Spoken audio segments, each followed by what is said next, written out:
আল্লাহ আমাকে একটি ধনী এবং খানদানি পরিবারের সন্তান হিসেবে এই পৃথিবীতে পাঠিয়েছিলেন। শুধু ধনী নয়, আল্লাহ আমাকে অনেক সুদর্শনও বানিয়েছিলেন। অমায়িক বাবা মা, ভাই বোন, ভালো চেহারা, ভালো ভাগ্য, টাকা, সম্মান। আল্লাহ যেন এই সব কিছু আমাকে দিয়ে পরিপূর্ণ করে রেখেছিলেন। ভাই, আমি কিন্তু নিজের প্রশংসা করার জন্য একেবারে এসব বলছি না, বরং আমি আমার জীবনের সত্যিটাই তুলে ধরছি। এসব কিছুর সাথে সাথে আল্লাহ আমাকে খুব বুদ্ধিমানও বানিয়েছিলেন। আমাদের পরিবারের অঢেল ধন সম্পদ থাকার পরও আমার ভেতরে একটা তাড়না ছিল যেন এই সম্পদ আমি কিভাবে দ্বিগুণ বা তিনগুণ করতে পারি। এই কারণেই আমি মাত্র 15 বছর বয়সে ব্যবসায় জড়িয়ে পড়েছিলাম। আমার আজও মনে পড়ে, সেটি ছিল 1996 সাল। মাত্র 15 বছর বয়সেই আমি একটি বড় জুয়েলারি প্রতিষ্ঠান স্থাপন করেছিলাম। এখন নিশ্চয়ই আপনারা ভাবছেন, এত ছোট একটা ছেলে কিভাবে একটি জুয়েলারির ব্যবসা করতে পারে, বা এত টাকাই বা সে কোত্থেকে পেল। ওই যে বলেছিলাম, আমার পরিবারের আর্থিক অবস্থা খুবই ভালো ছিল। আর 15 বছরের বাচ্চারা যখন তাদের বাবা মার কাছে আবদার করত, আমি তখন আমার আব্বুর সাথে ব্যবসা নিয়ে আলোচনা করতাম, নানান যুক্তি তর্ক উপস্থাপন করতাম। আমার আব্বু বলতেন আমি নাকি আমার বয়সের থেকেও 5 বছর এগিয়ে ছিলাম। আমার এখনও মনে আছে যে আমি এই কাজটা মাত্র 5 লাখ টাকায় শুরু করেছিলাম, যার মেইন ইনভেস্টর ও ফান্ডিং করেছিলেন আমার বাবাই। আমার বড় ভাই মনির আমাকে বলতেন, আমাদের তো অনেক আছে ভাই, তুমি পারিবারিক ব্যবসায় বসো, এভাবে তোমার আলাদা কাজ করে কি দরকার। কিন্তু আমি তো আমার ভাইয়ের কথা শোনার লোক ছিলাম না, এবং পারিবারিক ব্যবসায় বসার মতো মানসিকতা আমার ছিল না। অবশেষে আমার জেদের সামনে উনিও হার মানলেন। আমি যেই কাজ 5 লাখ টাকা দিয়ে শুরু করেছিলাম, সেই কাজই এত উন্নতির দিকে যাচ্ছিল যে মাত্র 3 বছরের মধ্যে 5 লাখ টাকা 50 লাখ টাকায় পৌঁছে গিয়েছিল। আমি আমার বাবার থেকে নেওয়া টাকাটাও ব্যবসায়ের রীতি অনুযায়ী ইন্টারেস্ট সহ ফেরত দিতে সক্ষম হই। তখন বাসায় সবাই আমার প্রশংসায় পঞ্চমুখ। ওনারা বলতেন, দেখো কেমন স্মার্ট আমাদের ছেলে, ব্যবসায় কতটা দক্ষ। আসলেই ভাই, 50 লাখ তখনকার সময় অনেক বিশাল অঙ্ক ছিল। আমার পা যেন তখন আর মাটিতে ছিলই না। আমি যেন আসমানে নতুন এক উড়ান উঠতে যাচ্ছিলাম। জীবনে প্রথম ব্যবসা, তাও আবার এত ছোট বয়সে, এবং আল্লাহ আমাকে এতটাই তৌফিক দিয়েছিলেন যে আমি আরও উৎসাহী হয়ে উঠলাম, এবং আমি ভাবলাম এই কাজটাকে আরও বড় করতে হবে। তাই আমি বিদেশ থেকে প্রচুর দামি পাথর আমদানি করতে শুরু করলাম। আল্লাহ সেখানেও আমাকে অনেক সাহায্য করেছেন এবং আমাকে সঠিক পথ প্রদর্শন করেছেন, আলহামদুলিল্লাহ। আর এরপর মাত্র 4 বছরের মধ্যে আমি প্রায় 7 কোটি টাকার মালিক বনে গিয়েছিলাম। আমি যেই সময়ের কথা বলছি, সেই সময়ে দেশে কোটিপতির সংখ্যা খুব একটা ছিল না, এমনকি লাখপতি হওয়াও একটা বিশাল ব্যাপার ছিল। কিন্তু সেই সময় আমি মাত্র 22 বছর বয়সে তা অর্জন করেছিলাম আল্লাহর রহমত ও আমার পরিশ্রমের মাধ্যমে। আমার জীবনযাপন ছিল খুবই হাইফাই। নতুন গাড়ি নিয়ে যেখানে ইচ্ছা যেতাম, বিত্তবান মানুষদের সাথে ওঠা বসা করতাম। আমার মনে হতো আমি জন্ম নিয়েছি খানদানি একটি পরিবারে, আর আমার পরিবার ভারতের সবচেয়ে ধনী পরিবারগুলোর মধ্যে অবস্থান করবে। আমার বাড়িতেও মা বাবা আর ভাইরা আমার প্রশংসা করতেন। তারা বলতেন, সত্যি তুমি তোমার পরিশ্রম আর বুদ্ধিমত্তা দিয়ে এত ছোট বয়সে কি অসাধারণ কিছু করেছ। সে যাই হোক, আল্লাহর অনেক রহমত, অঢেল ধন সম্পদ থাকার পরেও আমি কখনোই অহংকারী ছিলাম না।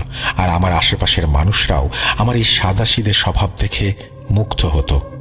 এবার আসি সেই অধ্যায়ে যেখানে আমার জীবনে পতনের মূল সূত্রপাত হয়েছিল। আমার সকল ভাই ও বোনদের বিয়ে শাদী ধুমধাম করেই হয়ে গেছে। তখন আমি একমাত্র অবিবাহিত ব্যক্তি যে কিনা তখন একাই থাকতাম। যেহেতু সব ভাই বোনদের বিয়ে হয়ে গিয়েছিল, সেহেতু আমার বিয়ে নিয়েও আমার আব্বু আম্মু ভাবনা শুরু করে দিলেন। পরিবারের সকল সন্তানদের বিবাহ ইতোমধ্যে সম্পন্ন হবার ফলে আমার উপর বিয়ের চাপটা অনেক বেড়ে গিয়েছিল। আমার মা জিজ্ঞেস করতেন, যদি তোমার কাউকে পছন্দ হয় তাহলে বলো। যদিও বিষয়টা একটু লজ্জার ছিল, তবু আমি আম্মুকে বলতাম, যেখানে আপনার ভালো লাগবে সেখানে আমার বিয়ে ঠিক করে দিবেন। অবশেষে অনেক খোঁজার পর আম্মু আমার জন্য একটা সম্পর্ক পেয়ে গেলেন। যে পরিবারের মেয়ে আমার আম্মু আমার জন্য দেখেছিলেন সেই পরিবারটি খুব বেশি ধনী ছিল না, কিন্তু তারা আচার ব্যবহারে শালীনতায় অনেক সমৃদ্ধ ছিল, যা আম্মুর নজর কেড়েছিল। পরিবারটি খুব বেশি ধনী ছিল না বললে আসলে ভুলই হবে। আসলে তাদের সত্যি বলতে তেমন কিছু ছিল না, বরং ওনারা খুব অভাবেই দিন কাটাচ্ছিলেন। হয়তো আম্মু এই কারণেই তাদের পছন্দ করেছিলেন। আমার আশেপাশের মানুষ, পাড়া প্রতিবেশী, এমনকি আমার দাদা দাদিও আমার আম্মুকে বলতে লাগলেন, সম্পর্ক অবশ্যই নিজের মতো পরিবারের সাথে করতে হয়, এভাবে এরকম একটা পরিবারে কেন যাচ্ছ তুমি? কিন্তু আম্মুর কথা, আমাদের কাছে শালীনতা ও আচার আচরণ বেশি গুরুত্বপূর্ণ। টাকা পয়সার তো আমাদের দরকার নেই, আল্লাহর দয়া অনেক আছে, আলহামদুলিল্লাহ। আম্মুর কথা মতো আমার বিয়ের দিন চলে এলো। আমার কাছে সেই সময়ে সবচেয়ে দামি গাড়িগুলো ছিল, কারণ ছোট থেকেই বড় বড় গাড়ির প্রতি আমার প্রচণ্ড ঝোঁক ছিল। যখন আমি 6টা গাড়ি নিয়ে সেখানে পৌঁছালাম, তখন লোকজন আমার গাড়িগুলো দেখে অবাক হয়ে গিয়েছিল। বিয়ের অনুষ্ঠানে থাকা প্রতিটি মানুষ ওই মেয়েটির ভাগ্য নিয়ে মন্তব্য করছিলেন যে মেয়েটা আমার মতো একজন ধনী স্বামী পেতে চলেছে। তবে আমি নিজেও অনুভব করেছিলাম যে আম্মুকে আমার জন্য অন্তত আরেকটু ভালো জায়গায় সম্পর্ক করা উচিত ছিল। কিন্তু সে সময়টা এমনই ছিল যে বাচ্চারা খুব একটা কথা বলতো না, বিশেষ করে বিয়ের ব্যাপারে, আর মা বাবার প্রতিটি নির্দেশ মাথা নত করে শুনত। এতক্ষণ আমি নিজের ও নিজের পরিবারের যে বর্ণনাগুলো দিলাম, সেগুলো শুনে হয়তো আপনারা অনেকেই বিরক্ত হচ্ছেন, কিন্তু আমি সত্যি বলছি, পরবর্তী অধ্যায় শোনার জন্য এসব বলা সত্যি জরুরি। তবুও আমি এত কিছু বলার জন্য ক্ষমা চেয়ে নিচ্ছি। আমার বিয়েটা হয়ে গেল সেদিন, কিন্তু বিয়ের পর বুঝলাম যাদেরকে আমার মা খুব ভালো মনের মানুষ বলে মনে করেছিলেন, আসলে তারা মোটেও তেমন ভালো মানুষ ছিলেন না, বরং ওনারা ছিলেন এক জাদুকরীর পরিবার। আপনারা নিশ্চয়ই ভাবছেন ওনারা যে জাদুকরীর পরিবার সেটা আমি কিভাবে জানলাম। আসলে ঘটনা হলো যে বিয়ে পড়ানোর পর আমি আমার স্ত্রীকে আমার হাতে পড়া রিস্টওয়াচ দিয়ে বললাম, এই ঘড়িটা তোমার ব্যাগে রেখে দাও, আমি বাড়ি গিয়ে নেব। এরপর থেকে সেদিন সেই ঘড়িটি আমার স্ত্রীর কাছেই ছিল। যখন আমরা বাড়িতে ফিরলাম, তখন আমার স্ত্রী কাপড় বদলাতে ওয়াশরুমে গেল। আমি তার ব্যাগ খুলে ঘড়িটা বের করতে চাইলাম। যখন আমি তার ব্যাগ খুললাম, তখন সেখানে কিছু অদ্ভুত ধরনের তাবিজ পেলাম। তাবিজগুলোর সাথে আরও ছিল 4-5টা কাগজ, যেগুলোর ওপর আমার নাম লেখা ছিল, আর বাকি 4টি কোণে লেখা ছিল কাবু। বিশ্বাস করো ভাই, তখন পর্যন্ত আমি কোনো জিন বা জাদুর সঙ্গে পরিচিত ছিলাম না, আর এসব সম্পর্কে কিছুই জানতাম না। আমার কেন, আমার পরিবারের কারো জীবনে তখন পর্যন্ত জিন বা জাদুর সাথে কোনো সম্পর্ক ছিল না। যাই হোক, বিয়ের পর আমি বুঝতে পারলাম আমার শ্বশুর বাড়ির লোকজন কতটা লোভী। বিয়ের কিছুদিন পর পর আমার শাশুড়ি আমার দোকানে আসতো এবং কোনো না কোনোভাবে একটি ভারী গহনার সেট নিয়ে চলে যেত। উনি গহনা নিয়ে চলে যাওয়ার আগে বলতেন যে আমি কিছুদিনের মধ্যে টাকা দিয়ে দেব, কিন্তু ভাই সেই টাকা আর কোনোদিনই আসতো না। প্রথম দিকে আমি কিছু বলিনি, কিন্তু যখন ধীরে ধীরে এই ঘটনাগুলো বাড়তে শুরু করলো, আমি একদিন আমার স্ত্রীর কাছে গিয়ে স্বাভাবিকভাবেই বললাম যে শোনো, তোমার মাকে একটু বুঝিয়ে বলো, এগুলো কি ঠিক? এটা তো আমার ব্যবসা, তাই না? এভাবে যদি চলতে থাকে তাহলে তো আস্তে আস্তে আমাদের বড় ধরনের ক্ষতি হয়ে যাবে। উনি প্রায় 4-5 দিন পর পর এসে দামি দামি গহনার সেট নিয়ে চলে যান, আর টাকা পয়সা দেবেন বলেও দেন না। তুমি ওনাকে একটু বিষয়টা বুঝিয়ে বলো। আমার কথা শুনে আমার স্ত্রী আমার উপরেই চড়াও হতে লাগলো। বলল যে যদি আমার মা 2-3টি সেট নিয়েও নেয়, তাহলে এতে আপনার সম্পদে কি সমস্যা হয়ে যাবে? কমে যাবে আপনার? নেহায়েতি ছোট লোকের পরিচয় দিলেন আপনি। আমি আমার স্ত্রীর আচরণ দেখে হতবাক হয়ে গেলাম। আমি ওকে বললাম যে এটা ধন দৌলতের ব্যাপার না, এটা আসলে মান সম্মানের বিষয়। এটা কি ধরনের কথা যে দোকানে এসে নিজের ইচ্ছা মতো জিনিস নিয়ে যাও, বিনা পয়সায় নিয়ে চলে যাও? আমার বউ মাটিতে পা ঠকিয়ে ঘর থেকে বের হয়ে গেল। আমি জানতাম সে তার বাবার বাড়ি গেছে। সন্ধ্যার মধ্যে সে তার বাবার বাড়ি থেকে ফিরে এসে আমার মুখে সজোরে টাকা ছুঁড়ে মারল। আমি বললাম, লেহাজ করো, এটা কি ধরনের আচরণ? তোমার স্বামীকে সম্মান দিতে শেখো। তোমার কি এতটুকু তামিজও নেই? এরপর আমি টাকাগুলো নিয়ে দোকানে চলে গেলাম। দোকানে আমার ম্যানেজার টাকাগুলো গুনে আমাকে জানালো যে আমার শাশুড়ি যত দামের গহনা নিয়ে গিয়েছেন, এখানে তার অর্ধেক দামও নেই। আমি বাড়ি ফিরে আমার বউকে বললাম, তুমি যে টাকাটা আমার মুখে ছুঁড়ে মারলে, কিভাবে মারলে? এখানে তো অর্ধেক দামও নেই। তোমার মা তো আমার কাছ থেকে আরো বেশি টাকার জিনিস নিয়ে গেছে। সে আমার দিকে তাকিয়ে বিরক্তি নিয়ে বলল, আধা টাকা তো পেয়েছি, বাকিটাও নাকি সময় মতো পেয়ে যাব। আমার নাকি এত উত্তেজিত হওয়ার কিছু নেই। এই বলে ঘর থেকে বেরিয়ে যাওয়ার আগে সে বলল, আমরা তো ভিখারি নই যে তোমার টাকায় আমাদের চলতে হয়। আমার বউয়ের এরকম কথায় আমি খুব বিরক্ত হচ্ছিলাম, কারণ একে তো এভাবে জিনিস নিয়ে যাচ্ছে, টাকা দিচ্ছে না, তার উপর আবার বড় বড় কথা বলছে। যদি ওনারা সরাসরি আমার কাছে টাকা চাইতো বা গহনা চাইতো, আমি অবশ্যই দিতে রাজি হতাম, কিন্তু যেভাবে আমার সাথে প্রতারণা হচ্ছে তাতে আমি খুবই সমস্যায় পড়ে গেছি। কিছুদিন পার হলো, আমার স্ত্রী তার বাবার বাড়ি থেকে ফিরে এলো। তার হাতে লাড্ডুর একটা ডিব্বা ছিল। লাড্ডুর ডিব্বা আমার দিকে এগিয়ে দিয়ে সে বলল, আমি তোমার জন্য পাঠিয়েছে, আমার ছোট বোনের বিয়ে ঠিক হয়ে গেছে। আমি তাকে বললাম, মাশাআল্লাহ, তোমাদেরকে অনেক অনেক অভিনন্দন, শুভেচ্ছা। এরপর তার আম্মুকেও আমার পক্ষ থেকে শুভেচ্ছা দিতে বললাম এবং জানিয়ে দিলাম যে আমি যদি সময় পাই তাহলে তাদের বাড়িতে যাব এবং আমার শাশুড়িকে নিজে অভিনন্দন জানিয়ে আসব। আমি ছোট থেকেই মিষ্টি খুবই পছন্দ করতাম। আমি আমার স্ত্রীর আনা সেই ডিব্বা খুললাম এবং লাড্ডু খেতে শুরু করলাম। লাড্ডু খাওয়ার পর আমার মনে হলো যেন আমার মাথা ঘুরতে শুরু করেছে। আমার মনে হলো আমি অজ্ঞান হয়ে যাচ্ছি, কিন্তু অজ্ঞান হওয়ার আগে যে দৃশ্যটা দেখলাম সেটি হলো আমি পড়ে যাচ্ছি আর আমার স্ত্রী আমার দিকে তাকিয়ে হাসছে। যখন আমার চোখ জোড়া খুলল, আমি তখন হাসপাতালে। আমার কাছে আমার পরিবারও ছিল, আমার বউ ছিল, আমার শাশুড়িও দাঁড়িয়েছিলেন। আমি উঠে সবার প্রথমে আমার বউকেই জিজ্ঞেস করলাম, তুমি লাড্ডুতে কি মিশিয়েছিলে? একদম হঠাৎ করেই আমার বউ আর শাশুড়ি অস্থির হয়ে গেল। আমার শাশুড়ি বললেন, বাবা, আমরা তো কিছু মিশাইনি। আমি ওনার থেকে মুখ ফিরিয়ে নিয়ে আমার বড় ভাই মনিরকে বললাম, ওই লাড্ডু খাওয়ার পর আমার শরীর খারাপ হয়ে গেছে। আমার পরিবার অবাক হয়ে আমাকে জিজ্ঞেস করলো, কোন লাড্ডু? আমি বললাম, আমার বউ তার বোনের বিয়ের খবর জানানোর জন্য যে লাড্ডু নিয়ে এসেছিল সেই লাড্ডু। আমার কথা শুনে আমার বউ আর শাশুড়িকে অনেক বেশি চিন্তিত লাগছিল। আমার শাশুড়ি বলছিলেন, কি বলছো বাবা, আমরা তো খুশিতে লাড্ডু পাঠিয়েছিলাম, তো এতে কি কিছু মেশাতে হবে? তোমরা ডাক্তারের কাছে জিজ্ঞেস করো তাহলে আমরা লাড্ডুতে কিছু মিশিয়েছি কিনা, ওরাই বলবেন। আমার ভাই ডাক্তারের কাছে গেলেন। যখন তারা ডাক্তারের কাছে এই ব্যাপারে জিজ্ঞেস করলেন যে আমাকে বিষ বা অন্য কিছু দেয়া হয়েছে কিনা, ডাক্তার উত্তরে বললেন, না, এমন কিছু নয়, শুধু তার ব্লাড প্রেশারটা লো হয়ে গিয়েছিল, এই কারণে অজ্ঞান হয়ে গিয়েছেন। এখন ডাক্তারও এই ব্যাপারে নিশ্চিত করেছিলেন যে কোনো বিষ জাতীয় কিছু দেয়া হয়নি। ডাক্তার তো নিজের জায়গা থেকে সঠিক কথাই বলেছিলেন, কারণ বিষ নয়, বরং আমার উপরে জাদু করা হয়েছিল, যা মেডিকেল রিপোর্টে ধরা পড়া অসম্ভব। এরপর দিন দিন আমার শরীর খুবই ভারী হয়ে যেতে লাগলো।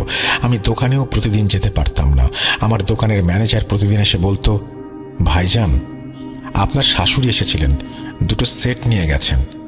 ম্যানেজারের কথাগুলো আমি শুনতাম, কিন্তু আমি জানি না কেন কিছুই বলতে পারতাম না, একেবারে চুপ হয়ে যেতাম।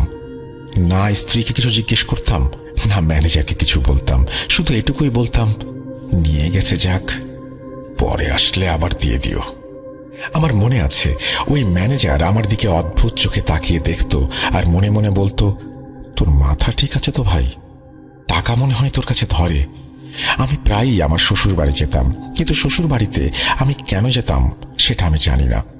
মনে হচ্ছিল আমি যেন একটা রোবট হয়ে গেছি, শুধু ঘরে পড়ে থাকি আর ছাদের দিকে তাকিয়ে থাকি, আর সময় পেলেই শ্বশুর বাড়ি চলে যাই। সারাদিন সেখানেই থাকতে আমার ভালো লাগতো। আমার চেহারা আর জীবনযাত্রা দেখে আমার ভাইরাও চিন্তিত হয়ে পড়েছিলেন। মা আমাকে বুঝিয়ে সুঝিয়ে বলতেন, বাবা, তোমার কি হয়েছে, নিজেকে সামলাও, দেখো তো ফাটা কাপড় পরে ঘুরছো। আমি শুধু শুনতাম, কিন্তু আমি তাদের প্রশ্নের কোনো উত্তর দিতে পারছিলাম না। এভাবে জীবন চলে যাচ্ছিল, আর আমার বিয়েরও 2 বছর হয়ে গেছে। আল্লাহর রহমতে আমার টুইন বাচ্চা জন্ম নিয়েছে। আমি তাদের জন্য পাগল ছিলাম। নিজের যে কোনো কিছুর থেকে তাদের 2 বোনকে আমি সব থেকে বেশি ভালোবাসি। কিন্তু আমার স্ত্রী সন্তান প্রাপ্তিতে একদমই খুশি না। তার আচরণ দেখে মনে হতো সে বাচ্চা চায়নি কোনোদিন। বাচ্চা হওয়ার পর সে প্রায় 2 মাস করে নিজের বাপের বাড়িতে চলে যেতে শুরু করে এবং বাচ্চাদের নিয়েই সেখানে যায়। সে জানতো আমি আমার বাচ্চাদের কতটা ভালোবাসি, তাদের ছাড়া আমি একদিনও থাকতে পারবো না। কিন্তু সে জেনেও আমাকে বিরক্ত করার জন্য মায়ের বাড়িতে বসে থাকতো। যদিও আমার শাশুড়ির আমার দোকান থেকে গহনা কিনে নিয়ে যাওয়ার ব্যাপারটা এখনো চলছিল। একদিন আমি খবর পেলাম আমার দোকানের এক কারিগর দোকান থেকে 1 লাখ টাকার গহনা নিয়ে পালিয়ে গেছে। এই কারিগরটি সেই ছিল যে প্রতিদিন আমার ম্যানেজারকে হিসাব দিত। আমার দোকানের স্টাফদের আমি এমনভাবেই বলে রেখেছিলাম যে আমি না থাকলে পুরো দোকানটা তাদের হাতেই থাকতো। এটা আমার ব্যবসার জন্য খুবই খারাপ একটা সিদ্ধান্ত ছিল। আমার দোকানে না যাওয়ার কারণে কাজ স্লো হয়ে গিয়েছিল। তার উপর ছেলেগুলো সুযোগ পেল, নিজেদের ইচ্ছে মতো চলতে লাগলো। মাঝে মাঝে তো দোকান দুপুর পর্যন্ত বন্ধই থাকতো। এখন আবার ওই কর্মচারী চুরি করে পালিয়ে গেছে। চুরির পর আমার পরিবার আমাকে বুঝিয়ে বলল, আলিফ তুই দোকানে যা, একটু সময় দে, তোর বিয়ে হয়ে গেছে, কিন্তু তুই কেন এমন হয়ে গেছিস বুঝতে পারছি না। তাদের কথায় আমি দোকানে যাওয়া আবার শুরু করলাম, কিন্তু 1-2 ঘন্টার বেশি বসে থাকতে পারছিলাম না। এত বেশি জটিলতা হচ্ছিল, নানা চিন্তা আসতে লাগলো মনে। কখনো মন খারাপের চিন্তা, কখনো কারিগরদের ধোঁকা দিয়ে, কখনো এদের নিয়ে, আর কখনো ওদের নিয়ে। আমার মনে হতো আমি দোকান থেকে উঠে পালিয়ে যাই। যখন শ্বশুর বাড়ি যেতাম তখন বাচ্চাদের সাথে দেখা করতে গেলে সেখানে স্ত্রীর আচরণ খুব খারাপ থাকতো আমার সাথে। আমি ডিপ্রেশনের শিকার হতে শুরু করেছিলাম। মনে হচ্ছিল আমার মধ্যে অনেক খারাপ দিক আছে, এই কারণেই মানুষ আমাকে আর পছন্দ করত না।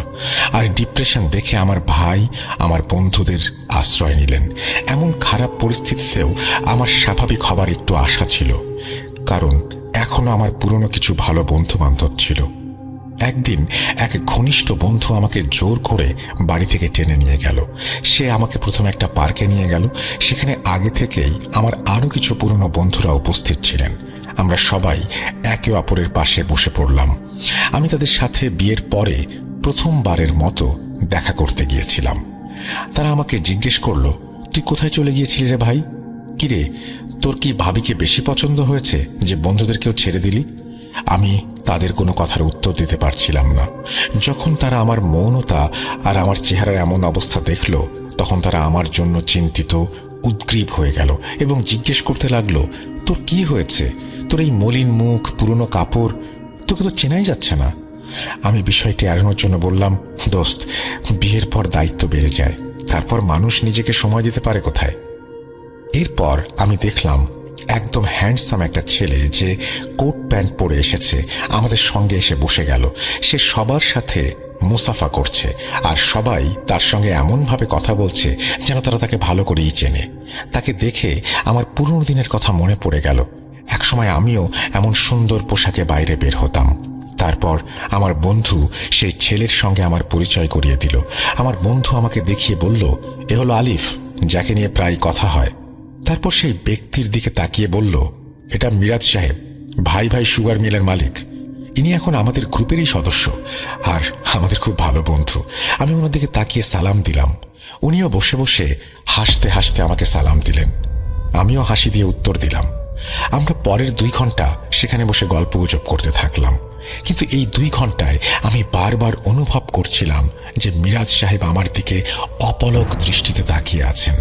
যেভাবে উনি আমাকে দেখছিলেন তাতে আমি বেশ অস্বস্তিতে পড়ে যাচ্ছিলাম। যখন আমার বন্ধুরা আড্ডা শেষ করে উঠে যেতে লাগলো, মিরাজ সাহেব আমাকে বললেন, আলিফ সাহেব, আমি আপনার সাথে একটু কথা বলতে চাই। আপনি কি একটু সময় করে প্লিজ আসবেন আমার সাথে? আমার বন্ধুরা বলল, ভাই তুই তাহলে ওনার সাথে বস, আমরা যাই। আমার সকল বন্ধুরা ইতোমধ্যে চলে গিয়েছিল। তখন শুধু আমি বসেছিলাম আর আমার সঙ্গে মিরাজ সাহেব। এদিক সেদিকে কথা বলছিলেন তিনি। হঠাৎ তিনি বললেন, আলিফ সাহেব, আপনি জানেন আমি কিছু কবিরাজি আমলও জানি। আল্লাহ আমাকে প্রচুর সম্পদ দিয়েছেন, কিন্তু এই জ্ঞান অর্জনের উদ্দেশ্য ছিল শুধুই আমার শখ। আমি হাসতে হাসতে মাথা নেড়ে বললাম, আচ্ছা, যেমনটা সাধারণ মানুষ করে। আমার মনে হলো যদি তিনি সত্যিই কবিরাজি আমল জানতেন, তাও আমি তার কাছে কি চাইতাম, কারণ যেমন পূর্বে বলেছি তখন পর্যন্ত আমি এই জাদু টোনা সম্পর্কে কিছুই জানতাম না। এরপর ওনার সবকিছু শোনার পর আমি বললাম, শুনুন ভাই, খুব ভালো লাগলো, কিন্তু এখন আমাকে অনুমতি দিন, বাড়ি যেতে হবে। তখন তিনি বললেন, না, আমি আপনাকে দরকারি কাজে থাকতে বলেছি এবং যে কথাগুলো আমি আপনার সম্পর্কে বলছি সেটা আমি আজ পর্যন্ত কাউকে বলিনি, কিন্তু আপনাকে বলার একটা উদ্দেশ্য আছে, কারণ আমি দেখতে পাচ্ছি যে আপনার জীবন খুবই দ্রুত নষ্ট হয়ে যাচ্ছে। আমি মিরাজ সাহেবকে বললাম, একটু পরিষ্কার করে বলেন আপনি কি বলতে চান, আমি আপনার কথাগুলো বুঝতে পারছি না। তারপর তিনি আমাকে বললেন, আপনার কি সেই লাড্ডুর কথা মনে আছে যেটা খাওয়ার পর আপনার মাথা ঘুরেছিল, তারপর আপনি হাসপাতাল অবধি গিয়েছিলেন? আমি তাকে বললাম, আপনি এই সম্পর্কে কিভাবে জানেন? উনি বললেন, আমি তো অনেক কিছু জানি, ওই তাবিজের কথাও জানি যেগুলো বিয়ের দিন আপনার বউয়ের পার্স থেকে পাওয়া গেছে, যেখানে আপনার নাম লেখা ছিল। তার কথা শুনে আমার মনে হচ্ছিল যেন বিদ্যুৎ চমকালো, আমি যেন একেবারে হতবাক। ঠিক আছে, লাড্ডুর ব্যাপারটা এমন হতে পারে যে আমার বন্ধুদের মাঝে কেউ হয়তো তাকে বলেছে, কিন্তু ওই ঘড়ির ব্যাপারটা তো আমি ছাড়া কেউ জানতো না। ওই রাতে যখন আমি পার্স খুলে ঘড়ি বের করতে গেলাম, তখন তার মধ্যে যে তাবিজ এবং কাগজগুলো ছিল, এটা শুধু আমার জানার কথা, আর কারো না। আমি তাকে জিজ্ঞেস করলাম, ওই তাবিজ আর কাগজগুলোতে আমার নাম লেখা ছিল। উনি বললেন, এগুলো সাধারণ কাগজ না, বরং এগুলো কালো জাদুর তাবিজ ছিল।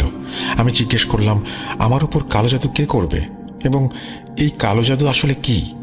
উনি বললেন, এটা এক ধরনের নফসানি বিজ্ঞান, যেখানে কোনো জিনিসের শক্তি দিয়ে অন্যের ওপর নিয়ন্ত্রণ করা হয়, তাকে ধ্বংস করা হয়, তার স্বাস্থ্যের ক্ষতি করা হয়। ওনার কথা শুনে আমি অবাক হয়ে গেলাম। তারপর আবার জিজ্ঞেস করলাম, আমার উপর কালো জাদু কে করবে? উনি বললেন, আপনার শুনতে কষ্ট হবে, কিন্তু আপনার বউও এখানে জড়িত আছে। আমি বললাম, মিরাজ সাহেব, আপনি এ কেমন কথা বলছেন? একজন বউ তার স্বামীর জীবন কেন নষ্ট করতে চাইবে? তিনি বললেন, তাদের উদ্দেশ্য একটাই, আপনাকে মেরে আপনার সম্পত্তি দখল করা বা আপনার সম্পত্তি দখল করে আপনাকে রাস্তার ফকির বানিয়ে দেয়া, আর এই কাজটা তারা বিয়ের দিন থেকেই করছে। আমি বললাম, ঠিক আছে, আমি মানলাম, যদি সে জাদু করেও থাকে তাহলে তার চিকিৎসা কি? মিরাজ সাহেব হাসলেন এবং বললেন, চিকিৎসা তো আছে, কিন্তু আমি জানি আপনি সেটা করবেন না। আমি বললাম, আমি চেষ্টা করব, বলুন কি করতে হবে। তখন তিনি বললেন, এখনই যান আর আপনার স্ত্রীকে তালাক দিয়ে আসুন। আপনার উপর যে জাদু করা হয়েছে তার একমাত্র সমাধান এটাই। এরপর কি করতে হবে সেটা আমি বলে দেব। তালাকের কথা শুনে আমার মাথায় বাজ পড়ল। আমি বললাম, আমি তাকে তালাক দিতে পারবো না ভাই, আমি কোনোভাবেই তালাক দিতে পারবো না। আর যদি তালাক দেই তাহলে সে আমার বাচ্চাদের সাথে দেখা করতে দেবে না। মিরাজ সাহেব বললেন, আমি তো আগেই বলেছিলাম আপনি করবেন না, আর যেটা আমি আপনাকে জানাতে চেয়েছিলাম সেটা জানিয়ে দিলাম। এখন আপনি যান, আপনার যা ভালো মনে হয় তাই করুন। আল্লাহ আপনাকে নিরাপদে রাখুন, আমিন। এই বলে মিরাজ সাহেব সেখান থেকে চলে গেলেন। আমি অনেকক্ষণ ধরে চেয়ারে বসে তার কথাগুলো নিয়ে ভাবছিলাম, কিন্তু পরে মিরাজ সাহেবের কথাগুলো মাথা থেকে ঝেড়ে ফেললাম। মনে হলো সে হয়তো আমাকে ভুল বুঝিয়ে রেখেছে, কারণ আমি আমার বউকে চরম পর্যায়ে বিলিভ করতাম। এটা তখনের কথা যখন আমার স্ত্রী তার বাপের বাড়িতে থাকতে গেছে। প্রায় 4 মাস হয়ে গেছে, কিন্তু আমাকে তখন সে তার বাপের বাড়িতে গিয়ে আর বাচ্চাদের সাথে দেখা করতে দিত না। আমার ভিতর এমন একটা অবস্থা তৈরি হয়েছিল যে আমি না আমার স্ত্রীকে বলছিলাম তুমি এতদিন বাপের বাড়িতে কেন থাকো, না তার মাকে কিছু বলছিলাম যে আপনি এখনো কেন আমার দোকান থেকে ফ্রি সেট নিয়ে যাচ্ছেন। আমি খোলামেলা অনুমতি দিয়ে দিয়েছিলাম যে আমার শাশুড়ি যখন আসবে যা কিছু চাইবে দিয়ে দিতে। আপনারা ভাবতে পারেন যে প্রথম ঝগড়া আমার স্ত্রীর সাথে এই কারণেই হয়েছিল যে তার মা কেন ফ্রি সেট আমার দোকান থেকে নিয়ে যায়। এখন আমি নিজে অনুমতি দিচ্ছি, তাহলে এর মানে হলো আমি আসলে কারো প্রভাবের মধ্যে আছি। বুঝতে পারছেন? এক রাত্রে আমি স্বপ্ন দেখলাম যে একটা মেয়ের সাথে 4 মুখওয়ালা একটা বিশাল সাপ এসেছে আমার ঘরে। সাপ এত বড় যে যা দেখে আমি ভয় পেয়ে গেলাম। সে আস্তে আস্তে আমার দোকানে রাখা সব স্বর্ণালঙ্কারগুলো নিয়ে যাচ্ছিল। আমি চাইলেও কিছু করতে পারছিলাম না। যখন আমার চোখ খুলল তখন আমি ঘেমে ভিজে একাকার। আমার হৃৎপিণ্ডের ধড়ক বেড়ে গিয়েছিল। যে মেয়েটাকে স্বপ্নে দেখে আমি খুবই চিন্তিত হয়ে পড়েছিলাম, সেদিনই সকালে 10টায় খবর পেলাম যে আমার দোকানে আগুন লেগেছে। আমি আর আমার ভাই সবাই দোকানে গিয়ে দেখলাম পুরো দোকান পুড়ে ছাই হয়ে গেছে। ভিতরে সব স্বর্ণ আর পাওয়া যাচ্ছে না। যেহেতু আগুন লাগলে স্বর্ণ নষ্ট হয় না, তাই এই স্বর্ণগুলো কোথায় গেল আমি কিছুই বুঝতে পারছিলাম না। স্বর্ণ চুরি করে দোকানে আগুন লাগানো হয়েছে তাহলে। আর হ্যাঁ, এখানে আরেকটা কথা বলতে ভুলে গেছি, আমার শাশুড়ি তার বড় ছেলেকে আমার দোকানেই চাকরি দিয়েছিল, এমনকি আগুন লাগার দিন অবধি সে চাকরিতে ছিল। সে 1 সপ্তাহ আগেই দোকানে জয়েন করেছিল। তার মানে কি, কেবল 1 সপ্তাহ হয়েছে সে এসেছে এমন ঘটনা ঘটল?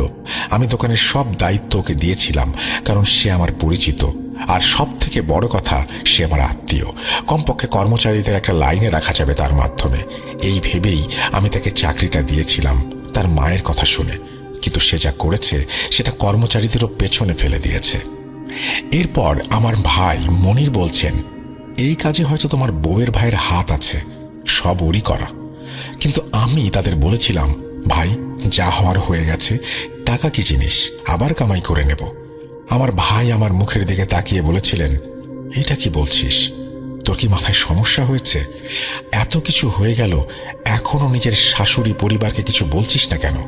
আমি বললাম যে, বলছি না। কোনো সমস্যা তোমাদের? এই ঘটনার কিছুদিন পর আমার স্ত্রী ফিরে এলো। আমি তো শুধু আমার বাচ্চাদের দেখে খুশি হয়ে গিয়েছিলাম, এবং তাদের দেখে আমার ব্যবসার এত বড় ক্ষতিটাও আমি ভুলে গিয়েছিলাম। আমার স্ত্রীর আচরণও আমার সাথে অনেক ভালো হয়ে গিয়েছিল। হঠাৎ করে সে আমাকে সান্ত্বনা দিচ্ছিল, বলছিল, পেরেশান হবেন না, এটা আল্লাহর তরফ থেকে একটা পরীক্ষা। পরের 1-1.5 মাস আমার খুব ভালো কেটেছে, বাচ্চাদের সাথে খেলতে খেলতে এবং স্ত্রীর এত ভালো আচরণের জন্য। তারপর আমার স্ত্রী আবার তার বাপের বাড়িতে চলে গেল। 2 দিন পর ফিরে এলো। তার হাতে একটা ক্ষীরের কাচের বোল ছিল। সে বলতে শুরু করলো, আপনি আপনার সমস্যার জন্য কোরআন খতম দিয়েছিলেন, আর এই ক্ষীর হাফিজদেরও খাওয়ানো হয়েছে, আর এটা পড়া ক্ষীর, তাই আমি ভাবলাম যে আপনার জন্য নিয়ে আসি। আমার বউয়ের কথা শুনে যখন আমি ক্ষীরটা খেলাম, তখন যেন আমার অন্যদিকে আর কোনো খেয়ালই ছিল না। আমি যেন আমার বউয়ের পোষা কুকুরের মতো প্রভুভক্ত হয়ে গিয়েছিলাম। যেমন যখন আমি ক্ষীরটা খাচ্ছিলাম, আমার স্ত্রী আমাকে বলছিলেন যে, আপনি আপনার সম্পত্তির অংশের দাবি করুন এবং আপনার ভাইদের বলুন যেন তারা আপনার অংশ দিয়ে দেন। আমার আম্মু আব্বু মৃত্যুবরণ করেছিলেন এবং আমার সব খরচ আমার ভাই বহন করছিলেন। এটা ঠিক যে তাদের দোকান বা এই বাড়িতে আমার অংশ ছিল, কিন্তু এত কিছুর উন্নতিতে সব কষ্ট তো আমার ভাইয়েরই। আমি তো জীবনে শুধু নিজের কাজই সামলেছি। আমার ভাই খুব ভালো মানুষ ছিলেন। তিনি আমার কষ্ট দেখে কখনোই বলেননি, তুমি কেন দোকানে আসো না, বরং উনি আমার সব খরচ নিজেই তদারকি করতেন এবং আমাকে সৎ পরামর্শও দিতেন। আমাদের পরিবারের জুতার ফ্যাক্টরি ছিল। আমরা পুরো ভারত জুড়ে আমাদের জুতা বিক্রি করতাম। শুধু দিল্লিতেই আমাদের 3-4টা দোকান ছিল। আমার ভাই সেখানেও বসতেন। আমি জীবনে কখনো ভাবতে পারিনি যে আমি আমার ভাইয়ের বিপক্ষে যাব বা তার সাথে এমন কোনো আচরণ করব যাতে করে সম্পর্ক নষ্ট হয়। কিন্তু জানি না ওই দিন কি হয়েছিল। ক্ষীর শেষ করে আমি কাপটা পাশে রেখে সোজা আমার বড় ভাইয়ের কাছে চলে গেলাম। আমি তাকে বললাম যে আমার নিজের অংশ চাই। আমার বড় ভাই জিজ্ঞেস করতে লাগলেন যে, কি এমন হলো, কি এমন দরকার পড়লো যে তুমি তোমার অংশ দাবি করছো? আমি বললাম, আমি আমার কাজ করতে চাচ্ছি, তার টাকাটা দরকার। তিনি বললেন, ভাই তুমি আগে যে কাজ করছিলে সেটা তো মাঠে মারা গেছে, এখন তোমার কাজ করার কি দরকার যখন বাড়িতে বসে টাকা পাচ্ছ? আমি যাই করছি সব তো তোমার আর আমারই, অংশ নিয়ে কি করবে? উনি এও বললেন যে যতটুকু লাভ হয় আমরা 2 ভাই মিলে ভাগ করে নেই এবং আমাকে উনি সমান অংশই দেবেন, যা আসলে সত্যি। ভাইজানের কথা শুনে আমি কিছুটা চুপ হয়ে গিয়েছিলাম, কিন্তু এরপর যেটা আমি আমার ভাইকে বলেছিলাম সেটা ওনার জন্য খুবই অপমানজনক ছিল। আমি ওনাকে বললাম, আমি জানি উনি আমার সম্পত্তি নিজের নামে করে নিতে চাচ্ছেন। এই ব্যাপারে আমি ওনাকে আদালতে যাবার হুমকি দিলাম। আমার বড় ভাই হতভম্ব হয়ে আমার কথা শুনছিলেন। তিনি জানতেন এই অবস্থায় আমি আমার শ্বশুর বাড়ির পক্ষে ছিলাম। তিনি এও জানতেন যদি তিনি আমাকে সম্পত্তি দিয়ে দিতেন তাহলে আমি সেটা শ্বশুর বাড়ির ওপর লুটিয়ে দিতাম। এইভাবে বিষয়টা প্রতিদিন চলতে লাগলো। আমি কখনো ঘরে ভাইয়ের সাথে লড়াই শুরু করে দিতাম, আবার কখনো দোকানে গিয়ে তাকে অপমান করতাম। আমার ভাই প্রতিদিনের ঝগড়াঝাটিতে বিরক্ত হয়ে গিয়েছিলেন। একদিন উনি আমাকে ডেকে জিজ্ঞেস করতে লাগলেন, বলো কতটা ভাগ আছে তোমার? আমি সব হিসাব করে বললাম এবং হিসাবে আমার যা অংশ এসেছিল তার চেয়ে দ্বিগুণ সম্পদ দাবি করলাম। আমার ভাই এতটাই ভালো মানুষ ছিলেন যে উনি নিজের মালিকানার একটা দোকানও আমাকে দিয়ে দিলেন এবং বললেন, এরপর থেকে সামনে আসার চেষ্টা করো না, আমাদের জন্য তুমি মরে গেছো। আমি খুব খুশি হয়ে বাড়িতে ফিরলাম। আমার স্ত্রীকে সেই দোকানের কাগজ দেখালাম। সেও খুব খুশি হয়ে বলেছিল, এমনই হয় সিংহ, তুমি সিংহের মতো কাজ করেছো। স্ত্রীর প্রশংসা শুনে আমি গর্বে ফুলে উঠেছিলাম, কিন্তু বাস্তবে আমি পুরোপুরি কৃতদাস হয়ে গিয়েছিলাম। সে যা বলছিল আমি তাই করছিলাম।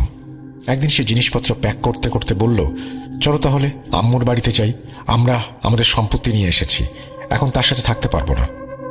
এরপর আমি শ্বশুর বাড়িতে চলে গেলাম। সেখানে আমার এমন একটা ভিআইপি ট্রিটমেন্ট হচ্ছিল যেন আমি দেশের রাজা, কিন্তু আসলে এখন আমি তাদের দয়া দক্ষিণার ওপরে ছিলাম, কারণ জানি না তারা আমাকে কি খাওয়াচ্ছিল আর কতটা জাদুর প্রভাবের দিকে ঠেলে দিচ্ছিল। আমার অবস্থা এমন ছিল যে তারা উঠতে বললে আমি উঠতাম, তারা বসতে বললে আমি বসতাম, তারা দাঁড়াতে বললে আমি দাঁড়াতাম। একদিন আমার শাশুড়ি বলতে লাগলেন, বাবা, দোকান তোমার নামে আছে, এমন যদি হয় যে কাল তোমার ভাই আবার দোকানের দাবি করে, এই দোকানটা আবার দখলে নেয়। আমি বললাম, জি আম্মি, তাহলে আপনি কি চান, আমাদের কি করা উচিত? তিনি বললেন, বাবা, এই মুহূর্তে তোমার জন্যই চিন্তা করছি, ভালো হবে যদি কিছু সময়ের জন্য এই দোকানটা আমার ছেলের নামে করে দাও। এতে আর সে দাবি করতে পারবে না, দখলও নিতে পারবে না, সহজ হয়ে যাবে ব্যাপারটা। আমি ওনার প্রস্তাব ফিরিয়ে দিতে পারলাম না। আমি তাদের একটা পোষা কুকুরের মতো বললাম, ঠিক আছে আম্মি, যেভাবে আপনি চান। এরপর আমি আমার দোকানটা আমার শ্যালকের নামে করে দিলাম। আমি জানি খুব রাগ হচ্ছে শুনে আপনাদের। আমার সাথে যা যা হয়েছে সেগুলো সবকিছু সীমা পার করে ফেলেছিলাম, ভাবলেই রাগ আসে। যেই দিন দোকানটা আমি আমার শ্যালকের নামে লিখে দিলাম, সেদিন থেকে আমার শ্বশুর বাড়ির মানুষের আচরণ পাল্টে গেল। 3 দিনের মধ্যে তারা আমাকে বাড়ি থেকে বের করে দিল। 1 সপ্তাহ পরে দোকানের নোটিশ এসে গেল। আমি রাস্তায় এসে পড়লাম। মিরাজ সাহেব যে কথা বলছিলেন সেটা সত্যি হয়ে গেল। পরের কিছুদিন আমি বন্ধুদের কাছে থাকলাম। ভাইকে আমার অবস্থার কথা জানানোর পর আমার সঙ্গে তিনি দেখা করেননি, কিন্তু আত্মীয়দের মাধ্যমে আমাকে সাহায্য করে গেছেন। পরের 10 বছরের মধ্যে আমার ভাইয়ের অবস্থাও খারাপ হয়ে গেল। ভাতিজারা তো মুখ দেখাতো না। ছোটবেলা থেকে আমার প্রতি তাদের মনে ঘৃণা জন্মে গিয়েছিল, সেটা বড় হয়েও যায়নি। আমার স্ত্রী আমাকে তার সন্তানদের সাথে দেখা করতে দেয়নি। আর আমার জীবন এই রকম, কখনো দরবারে গিয়ে খাই, সেখানেই রাতে ঘুমিয়ে পড়ি, কখনো কোনো হোটেলের বাইরের বেঞ্চে শুয়ে পড়ি। এক সময়ের রাজপুত্র আজ ভিখারির মতো। কি একটা জীবন কাটাচ্ছি। প্রতিটা মুহূর্তে মরার জন্য দোয়া করি। জানি তোমরা ভাবছো আমি চাকরি করি না কেন। বিশ্বাস করো, আমাকে দিয়ে কিছু হবে না। যদি কিছু করতে চাইও তাও কিছু হবে না। লিলি আমার গলা টিপে ধরে, লম্বা লম্বা দম নিয়ে ফিস ফিস করে আমার কানের কাছে এসে বলে, বাঁচতে চাইলে আমাকে আমার কাজ করতে দে। এই কথা বলেই লিলি অজ্ঞান হয়ে যায়। লিলির জ্ঞান ফিরলে তাকে অনেকটাই স্বাভাবিক লাগছিল। আমি লিলিকে ডাক্তার দেখাবো বলে ঠিক করলাম, কিন্তু আশ্চর্যজনকভাবে ডাক্তারি চেক আপে লিলির কোনো মেজর সমস্যাই ধরা পড়ল না। আমি চিন্তায় পড়ে গেলাম যে যদি কোনো মেডিকেল ইস্যু না হয়ে থাকে তাহলে লিলির সাথে এসব কি হচ্ছে আর কেনই বা হচ্ছে। 7-8 দিন পর এক রাতের ঘটনা। রাত তখন 1টা পার হয়ে গেছে বলে মনে হচ্ছিল। আমি ঘুমোচ্ছিলাম, 12টার কিছুটা আগে হবে। হঠাৎ আমার গালে আমি ভেজা কিছুর অস্তিত্ব অনুভব করলাম। আমার ইনস্টিংক্ট বলছিল এটা সামথিং ডেঞ্জারাস। হঠাৎ আমার চোখ খুলে যায় আর আমি দেখতে পাই লিলি আমার ঘাড়ের ওপর নিঃশ্বাস ফেলছে। আমি নিজের অজান্তেই আমার হাত দিয়ে টেবিল ল্যাম্প অন করে দেখি লিলির চোখের মণিটা শিকারী জন্তুর চোখের মণি হয়ে গেছে আর চেহারার সমস্ত ব্লাড ভেইনগুলো ভেসে উঠেছে। আমার দিকে তাকিয়ে সে হাসছে আর সাপের মতো হিস হিস করতে করতে বলছে, তোর লিলির সময় চলে এসেছে, পারলে বাঁচা। আমি লিলিকে সজোরে একটা চড় দিয়ে জোরে চিৎকার করে উঠে বলি, লিলি, এসব কি বলছো তুমি? হুঁশে আসো, তুমি হুঁশে আসো। আমার কথা শেষ হবার আগেই লিলি বিছানায় অজ্ঞান হয়ে পড়ে গেল। জ্ঞান ফেরার পর সে যথারীতি স্বাভাবিক। আমি বুঝতে পারছিলাম না কি হচ্ছে এসব। এর মাঝে লিলির ভেতর কিছু পরিবর্তন লক্ষ্য করলাম। সে মর্নিং প্রেয়ার ছেড়ে দিয়েছে, চার্চে একেবারেই যেত না। ফ্রিজে অনেক দিনের থাকা নষ্ট হয়ে যাওয়া দুর্গন্ধযুক্ত তরকারি খেত, সাথে পচা গলা মাংস। ফ্রিজ 24 ঘন্টা চালু থাকার পরেও কিভাবে মাংস এভাবে পচে যাচ্ছে এটাও আমি বুঝতে পারছিলাম না।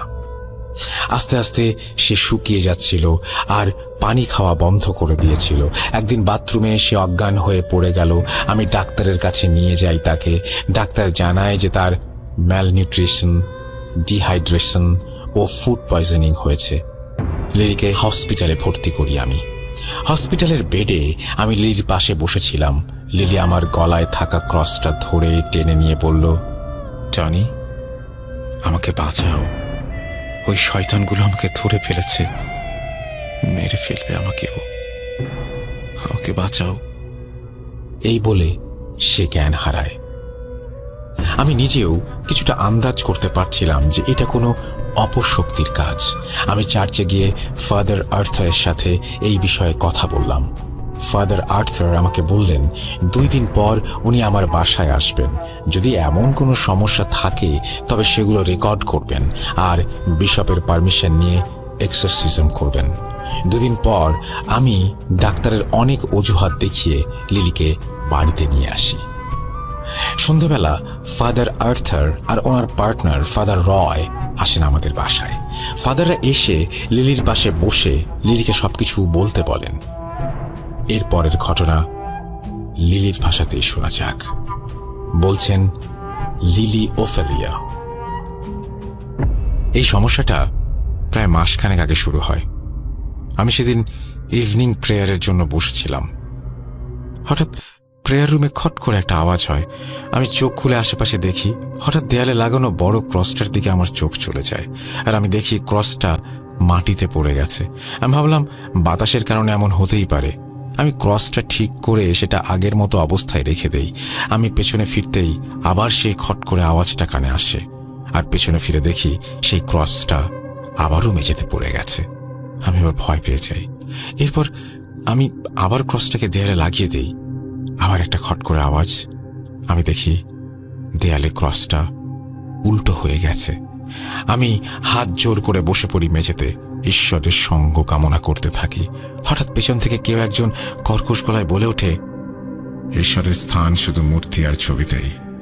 ঈশ্বর নেই, আমি ঈশ্বর, আমাকে গ্রহণ করো। আমি ভয়ে প্রেয়ার রুম থেকে বের হয়ে বিছানায় শুয়ে পড়ি। সেদিন আর তেমন কিছু হয়নি। আমার এতটুকু কথা শুনে ফাদার রয় আমাকে একটা আনলিভেন ব্রেড তার একটা টুকরা খেতে দেন।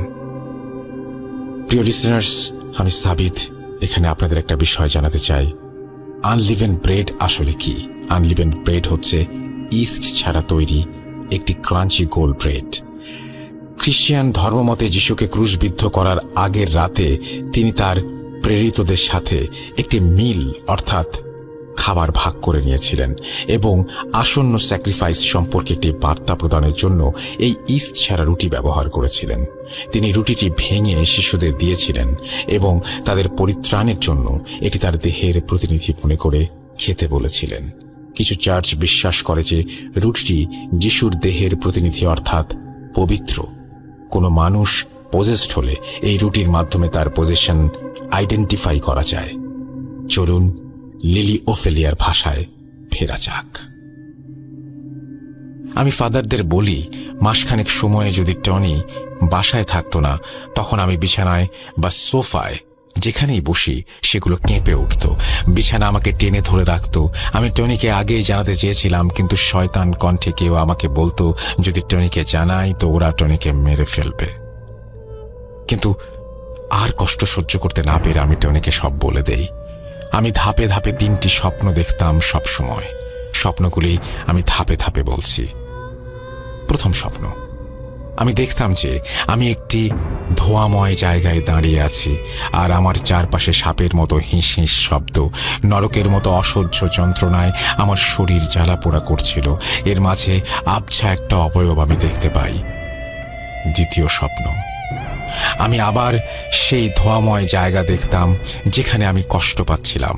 হঠাৎ একটা আবছা অবয়ব আমার দিকে হাত বাড়িয়ে দেয় আর আমাকে বলে, হোল্ড মাই হ্যান্ড। আমি তার হাত ধরতে চেয়েও ধরতে পারতাম না। তৃতীয় স্বপ্ন, এবার আমি দেখলাম আমি একটি জানালার রুমে বন্দি। আমি পজেসড। 2জন ফাদার আমার এক্সোসিজম করছে কিন্তু পারছেন না। হঠাৎ এক মাঝ বয়স্ক যুবক এসে এক্সোসিজমে অংশ নেয়। সে আমার মাথায় হাত বুলিয়ে দিতে থাকে। আস্তে আস্তে আমি শান্তি অনুভব করি আর এরপর আমি ঘুমিয়ে যাই। লিলি তার কথা শেষ করে ঘুমিয়ে পড়ে। ফাদার আর্থার আমাকে বাইরে নিয়ে আসেন আর বলেন, দেখুন মিস্টার টনি, আসলে এগুলো আপনার ওয়াইফের মনের রোগ। ডেভিলের পজিশনের কোনো সাইন তার ভেতরে নেই। আনলিভেন ব্রেড হচ্ছে পবিত্র একটি খাবার। পজেসড হলে মাস্ট সে রিয়্যাক্ট করত সেটা খেয়ে। ওনাকে ডাক্তার দেখান। ফাদার ওনার কথা শেষ করে চলে যান। আমি ফাদারকে বিদায় দিয়ে লিলির কাছে এসে দেখি লিলি ঘুমাচ্ছে। এরপর আমি ঘর ঝাড় দেওয়ার জন্য ফুল ঝাড় এনে ঘর ঝাড় দিচ্ছিলাম। হঠাৎ লিলির বেডের নিচ থেকে আমি সেই রুটির টুকরো খুঁজে পাই যা ফাদার লিলিকে খেতে দিয়েছিলেন। আমি ভাবতে থাকি, আচ্ছা লিলি কি তাহলে সেই রুটির টুকরো খায়নি? কিন্তু ও তো আমাদের সবার সামনে রুটির টুকরো হাতে মুঠ করে মুখে পুড়ে দিল। তাহলে কি রুটির বাকি টুকরো ফাদারই ভুল করে ফেলে গেছেন? আমি দাঁড়িয়ে দাঁড়িয়ে ভাবছিলাম। এমন সময় লিলি আমার হাত চেপে ধরে আর কর্কশ গলায় বলতে থাকে, ধরে ফেলেছিস না? আমার ধোঁকা বুঝে গেছিস। বলেছিলাম তোকে যেন না জানায়, জানিয়েছে। এবার তুইও তোর ওয়াইফের মতো আমার দাস হয়ে যাবি। কিরে, আমার উপাসনা করবি? এই কথা শুনে আমি এক ঝটকায় লিলির হাত ছাড়িয়ে রুম লক করে দৌড়ে চার্চে চলে যাই আর ফাদার আর্থারকে খুঁজে বের করে তাকে সবকিছু জানাই। ফাদার আর্থার বিশপকে ইনফর্ম করেন আর এভিডেন্স নিয়ে আসবেন বলে জানান।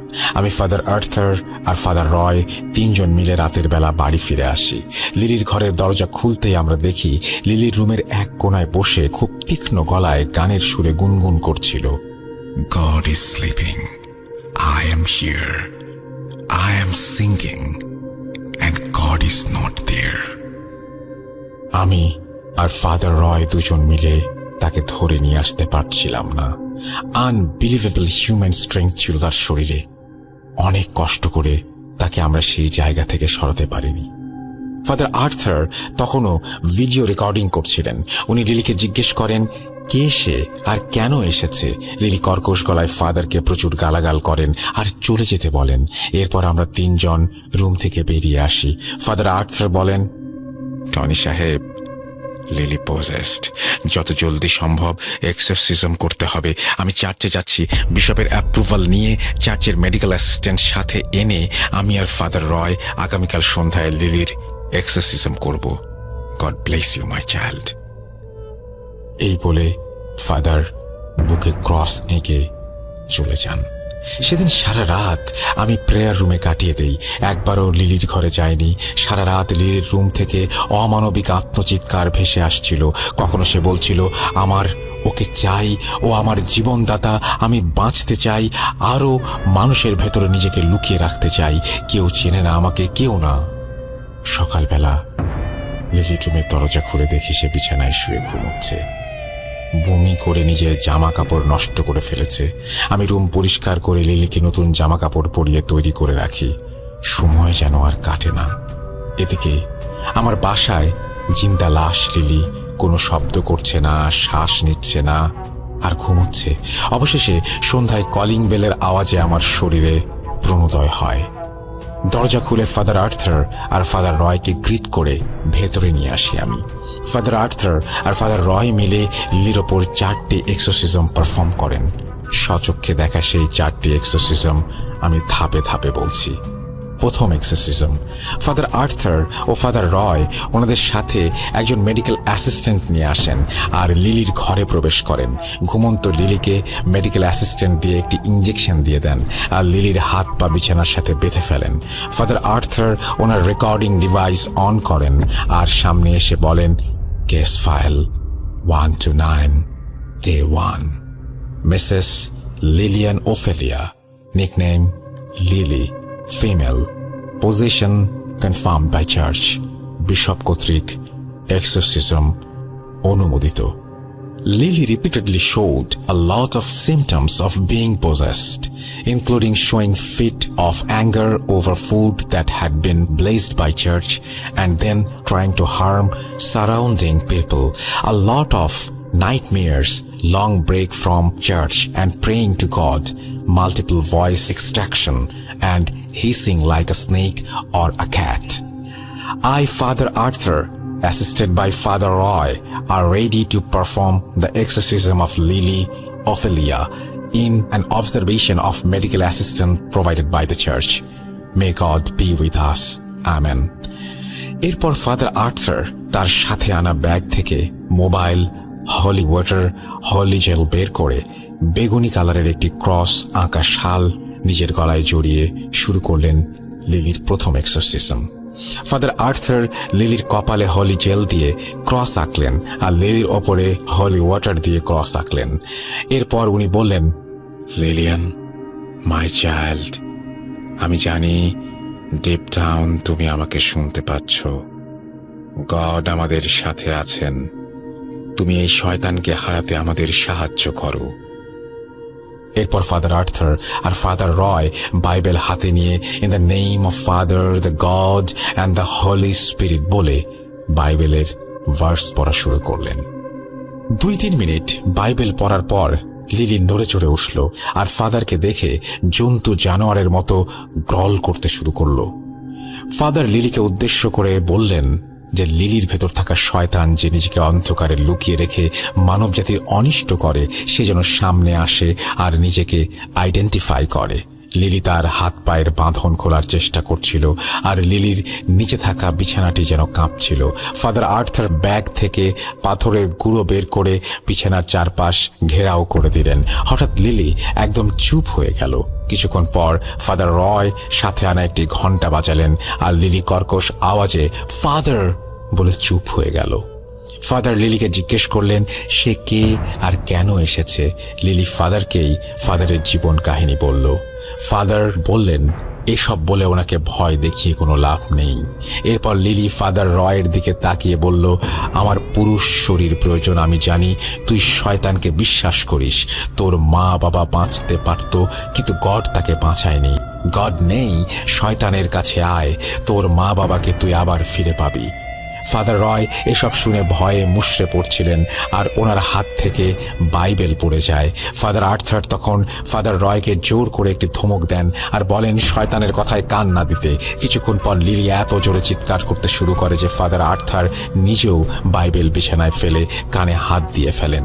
এমন সময় লিলির ডান হাতের বাঁধন খুলে যায় আর দড়ির টানে হাতের কবজি কেটে রক্ত বের হতে থাকে। মেডিকেল অ্যাসিস্ট্যান্ট তখন এক্সরসিজম বিরতি নেওয়ার পরামর্শ দেন। আমরা সবাই লিলিকে ধরি আর লিলিকে ইনজেকশন দিয়ে আনকনশাস করে রাখা হয়। আমি সহ বাকি সবাই রুম থেকে বেরিয়ে আসি। ফাদার আর্থার ফাদার রয়কে তখন বকাবকি করছিলেন আর বলছিলেন এক্সরসিজমে বিলিফ আর ভক্তি মেইন। শয়তানের কথায় কান দিলে সে ম্যানিপুলেট করবেই, তাই তার কথায় কান দেয়া যাবে না। ফাদার রয়ের ভক্তিতে যেন কোনো সন্দেহ না থাকে বলে সতর্ক করে দেন। আমি ফাদারকে জিজ্ঞেস করি যে এক্সরসিজম কেন কাজ করছে না। ফাদার বলেন ডেভিলটা মেবি অনেক বেশি বয়স্ক আর ক্ষমতাশীল। কোনো একটা স্পেশাল পারপাসে সে লিলিয়ানের ওপর ভর করেছে। এক্সরসিজম করতে করতে দুর্বল হলে এক সময় ছেড়ে যাবে, না হলে কিছু করার থাকবে না। এরপর ফাদার আর্থার ফাদার রয়কে আরও এক দফা সাবধান করে দিয়ে এক্সরসিজম রিজিউম করতে বলেন এবং রুমে প্রবেশ করেন। আমি এবার ভেতরে যাই। লিলিয়ানের অবস্থা দেখা আমার পক্ষে সম্ভব না। ফাদার ভেতরে বাইবেল পড়ছিলেন, আমি শুনতে পাচ্ছিলাম। একাধিক ভয়েসে লিলিয়ান কথা বলছিল, একাধিক ভাষায় লিলিয়ান বলছিল আর চিৎকার করছিল। ফাদাররা অনেকবার তার নাম জিজ্ঞেস করলেও সে বলেনি। প্রায় 1 ঘন্টা চেষ্টা করার পর ফাদাররা রুম থেকে বেরিয়ে আসেন। মেডিকেল অ্যাসিস্ট্যান্টের মতে আজকে এক্সরসিজম কন্টিনিউ করাটা লিলিয়ানের শরীরের পক্ষে ক্ষতিকর হতে পারে বলে সেদিনের মতো এক্সরসিজম সমাপ্ত করে দেয়া হয়। ফাদাররা চলে গেলে আমি লিলিয়ানের রুমে যাই। বমি করে রুমের চারপাশে ছেটানো, রুমের জিনিসপত্র উল্টো পাল্টা করা, বিছানার এক পা ভাঙা। কষ্টে, রাগে আর দুঃখে আমার শরীর যেন জ্বলছিল। আমি লিলির সামনে গিয়ে জিজ্ঞেস করি আমার স্ত্রীর শরীরে কে, কেন আমার স্ত্রীকে সে এত কষ্ট দিচ্ছে। লিলি নিশ্চুপ, তার হাতে স্যালাইন লাগানো, সে যেন বেঁচে থেকেও মৃত। দ্বিতীয় এক্সরসিজম। বিকেলের দিকে ফাদার আর্থার আর ফাদার রয় ওনাদের সহযোগী নিয়ে আবার আসেন এক্সরসিজম করতে। যথারীতি ফাদার আর্থার রুমে গিয়ে টেপ রেকর্ডারে বলতে শুরু করলেন, case 1 to 9, the exorcism of Lillian Ophelia female, exorcism authorised by bishop. যা যা আগে বলেছিলেন সেগুলোই তিনি বলে যান। এরপর ব্রিফিং শেষে ফাদার আর্থার আবার লিলির এক্সরসিজম শুরু করেন। বাইবেলের ভার্স পড়ার সাথে সাথে ফাদার লিলির সাথে অনেক কথা বলেন। লিলির ভেতরে থাকা শয়তান ফাদারের সাথে অনেক বিষয় নিয়ে কথা বলে। সে জানায় সে একজন আনক্লিন ডিমন, অধিক আমরা লিজিয়ান, এমন কিছু কথা সে বলে। ফাদার বলেন লিজিয়ান মানে অধিক আনক্লিন ডিমন, যার এক্সারসাইজ জিসাস নিজেই করেছিলেন। কিন্তু লিলিয়ানকে যখন জিজ্ঞেস করা হয় সে কে, তখন সে আমি নাম বলবো না বলে। অর্থাৎ সে একজন, কিন্তু লিজিয়ান হলে একের অধিক, অর্থাৎ আমরা বলবে। ফাদার বুঝে ফেলেন এসে মিথ্যা কথা বলছে। ফাদার রুম থেকে বেরিয়ে এলেন আর আমার কাঁধে হাত রেখে বললেন, it's very hard my child, pray for her. কিছুক্ষণ বিরতি নিয়ে ফাদার আবার এক্সরসিজম স্টার্ট করলেন। আমি রুমের বাইরে ঘন্টার আওয়াজ শুনতে পাচ্ছিলাম। অনেক বাক বিতণ্ডার ভেতর দিয়ে দ্বিতীয় এক্সরসিজম সমাপ্ত হয় এবং ইট ওয়াজ আ ফেলিয়ার। তৃতীয় এক্সরসিজম ফাদার আর্থার যথারীতি টেপ রেকর্ডারে আবারও আগের কথাগুলো রেকর্ড করেন এবং সেখানে তিনি এবার বলেন, case 1 to 9, Lilian Ophelia female is believed to be possessed by a devil demon. After 2 unsuccessful attempts of exorcism, the third exorcism is going to be started by the authorization of the church and the blessing of God. এবার father কিছুটা নতুন পদ্ধতি অবলম্বন করেন। নিজের গলায় থাকা শাল লিলির মাথায় ধরে বললেন নাম বলতে। এদিকে ফাদার রয় ভার্স পড়ে যাচ্ছিলেন। লিলিয়ান চিৎকার করতে থাকে। লিলিয়ানের মুখে হলি ওয়াটার ছিটিয়ে দেন ফাদার। লিলি তখন খুব কষ্টে নিজের শরীর মোচড়াচ্ছিল। এদিকে বাইবেলের ভার্স পড়া শেষ করে ফাদার রয় ঘন্টা বাজিয়ে বলছিলেন, the father commands you to depart, devil be gone. রুমে থাকা আমরা সবাই টানা 7 বার একসাথে বিগন বলছিলাম আর লিলিয়ান চুপ হয়ে গিয়েছিল। ফাদার লিলিয়ানের মাথা থেকে শাল সরাতেই সে শয়তানে একটা হাসি দিয়ে বলল, পিকাবু, ফাদার আমি এখানে, তোমার কাজ না এটা, তুমি চেষ্টা করেছো কিন্তু পারবে না। ফাদার আর্থার রাগে দুঃখে রুম থেকে বেরিয়ে আসেন আর আমাকে বলেন যে দিনের পর দিন এক্সরসিজম খারাপের দিকে যাচ্ছে। গড ছাড়া কেউ সাহায্য করার মতো নেই। গড সাহায্য করছেন না, কেন করছেন না আমরা কেউ জানি না। এদিকে লিলির শারীরিক অবস্থার অবনতি হচ্ছিল বিধায় সেদিন আর এক্সরসিজম কন্টিনিউ করা সম্ভব হয়নি। চতুর্থ এক্সরসিজমের দিনটি অন্যান্য এক্সরসিজম ডে থেকে আলাদা ছিল, কারণ ফাদার আর্থার, ফাদার রয় ও মেডিকেল অ্যাসিস্ট্যান্টের সাথে সেদিন নতুন এক যুবক ফাদারের সাথে। ঘরে ঢুকেই সেই যুবক আমার সাথে হাত মিলিয়ে বলেন তার নাম গ্যাব্রিয়েল আর সে লিলির এক্সরসিজমে অংশগ্রহণ করবে। প্রথম দিন গ্যাব্রিয়েল লিলির সাথে কথা বলার চেষ্টা করে, কিন্তু লিলির শরীরে থাকা ডিমন কোনো কমিউনিকেশন করে না। কিন্তু ডেভিল তাকে ছেড়ে দিলে লিলি কিছু কথা শেয়ার করে। দ্বিতীয় দিন যখন গ্যাব্রিয়েল আবার লিলির সাথে দেখা করতে যায়, তখন লিলির শরীরে থাকা ডেভিল তার ফেস রিভিল করে। সম্পূর্ণ রুম ধোঁয়ায় ভরে যায়। লিলির শরীর থেকে সেই ধোঁয়া বের হচ্ছিল। কিছুক্ষণ পর লিলির শরীরের আশেপাশে থেকে ধোঁয়া সরে যেতে শুরু করে এবং হালকা ধোঁয়ার চাদরে মোড়া ডেভিলের চেহারা ভেসে ওঠে। ডেভিলের মাথায় 2টি শিং ছিল ও তার চোখের মণি ছিল শিকারী জন্তুর মতো। এসব দেখে গ্যাব্রিয়েল সেদিন ভয়ে সেখান থেকে চলে আসে।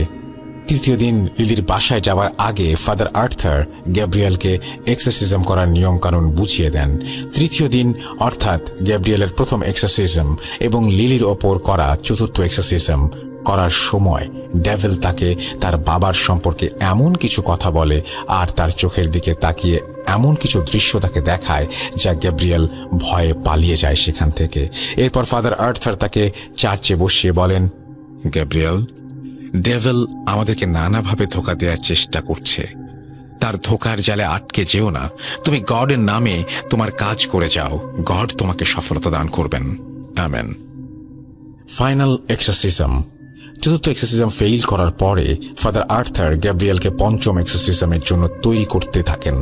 দেখতে দেখতে চলে আসে ফাইনাল এক্সরসিজম ডে। আমরা লিলির বাসায় যাই এবং সবাই লিলির ঘরে প্রবেশ করি। Father Arthur tape recorder on করে বলেন, case 1 to 9, exorcism 5, Lillian Ophelia female possessed by demon or devil. Victim has gone through 4 unsuccessful exorcism. With the approval of the church, today I, Father Arthur, Father Roy, church assistant and Gabriel are performing the exorcism. May the God be with us. Amen. এরপর father Arthur বাইবেলের verse পড়া শুরু করেন।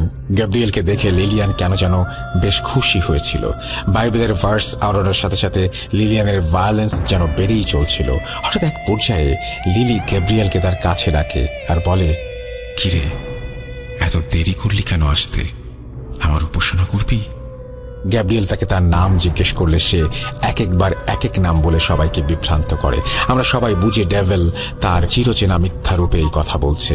ডেভিলের বলা নামগুলো বলে বারবার তাকে কাস্ট আউট করার চেষ্টা করা হচ্ছিল, আর আমরা সবাই মিলে লাস্ট ফাইট শুরু করি এক্সরসিজমের। একটা সময় ডেভিলের বলা একটি নাম বলে তাকে কাস্ট আউট করার চেষ্টা করা হলে তা সফল হতে দেখা যায়। সবাই একসাথে বলে ওঠে, গড প্লিজ হিয়ার আস। এরপর থেকে একে একে সবাই বাইবেলের ভার্স পড়া শুরু করে। ডেভিলের নাম বলে সেইন্ট আর গডের নামে ডেভিলকে বের করার জন্য কমেন্ট করতে থাকে। লিলিয়ান উচ্চস্বরে গালিগালাজ করছিল সবাইকে। ফাদার রয়ের হাতে থাকা ঘন্টা অনবরত বেজেই চলেছে। ফাদার আর্থারের মুখে এক্সরসিজমের ভার্স অনবরত চলছে তো চলছেই। গ্যাব্রিয়েল লিলিয়ানের মাথায় শাল জড়িয়ে দিয়ে অন্য ভাষায় কথা বলছিল।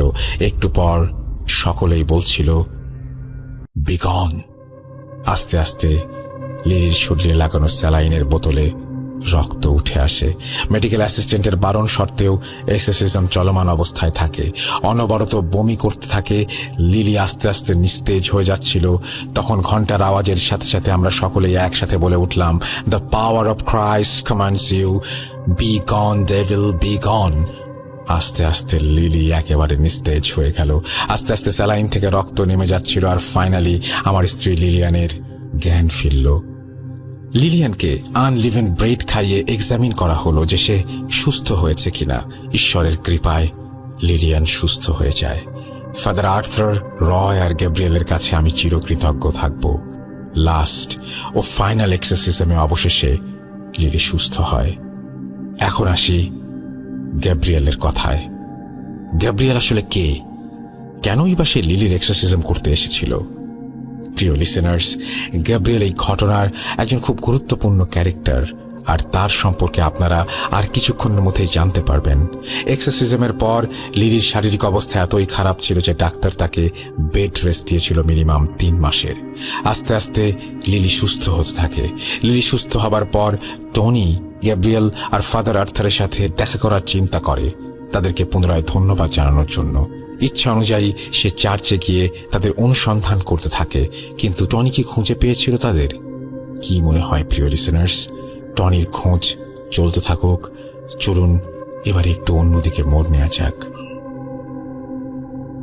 আসসালামু আলাইকুম রাসেল ভাই এবং প্রিয় শ্রোতা, আমি আশা করছি আপনারা সবাই ভালো আছেন, সুস্থ আছেন। আমি মুস্তাফা আলম রোমান আবারও এক রহস্যময় ঘটনা নিয়ে হাজির হয়েছি আপনাদের মাঝে। চলুন কথা না বাড়িয়ে ঘটনায় যাওয়া যাক। সময়টা রাত 11:08। জানালার পাশে দাঁড়িয়ে থাকা ডুপ্লেক্স বাড়িটির দিকে তাকাতেই এক অনাকাঙ্ক্ষিত দৃশ্যে আঁতকে উঠি আমি। ছাদের কোণে জ্বলতে থাকা হিলিয়াম বাল্বের আলোয় দেখতে পেলাম এক মাঝবয়সী মহিলাকে। কি বা কারা হাতে পায়ে শিকল পরিয়ে সিঁড়ির ঘরটার সামনে বেঁধে রেখেছে, আর সেই মহিলা পাগলের মতো চিৎকার করতে করতে হাত পা ছুটছে বাঁধন খুলে বেরিয়ে আসার জন্য। দূর থেকে দৃশ্যটা খুব একটা পরিষ্কার এবং কথাগুলো খুব একটা স্পষ্ট না হলেও এতটুকু বুঝতে পারছিলাম যে তিনি আমার কাছে কোনোভাবেই সাহায্যের আবেদন করছেন।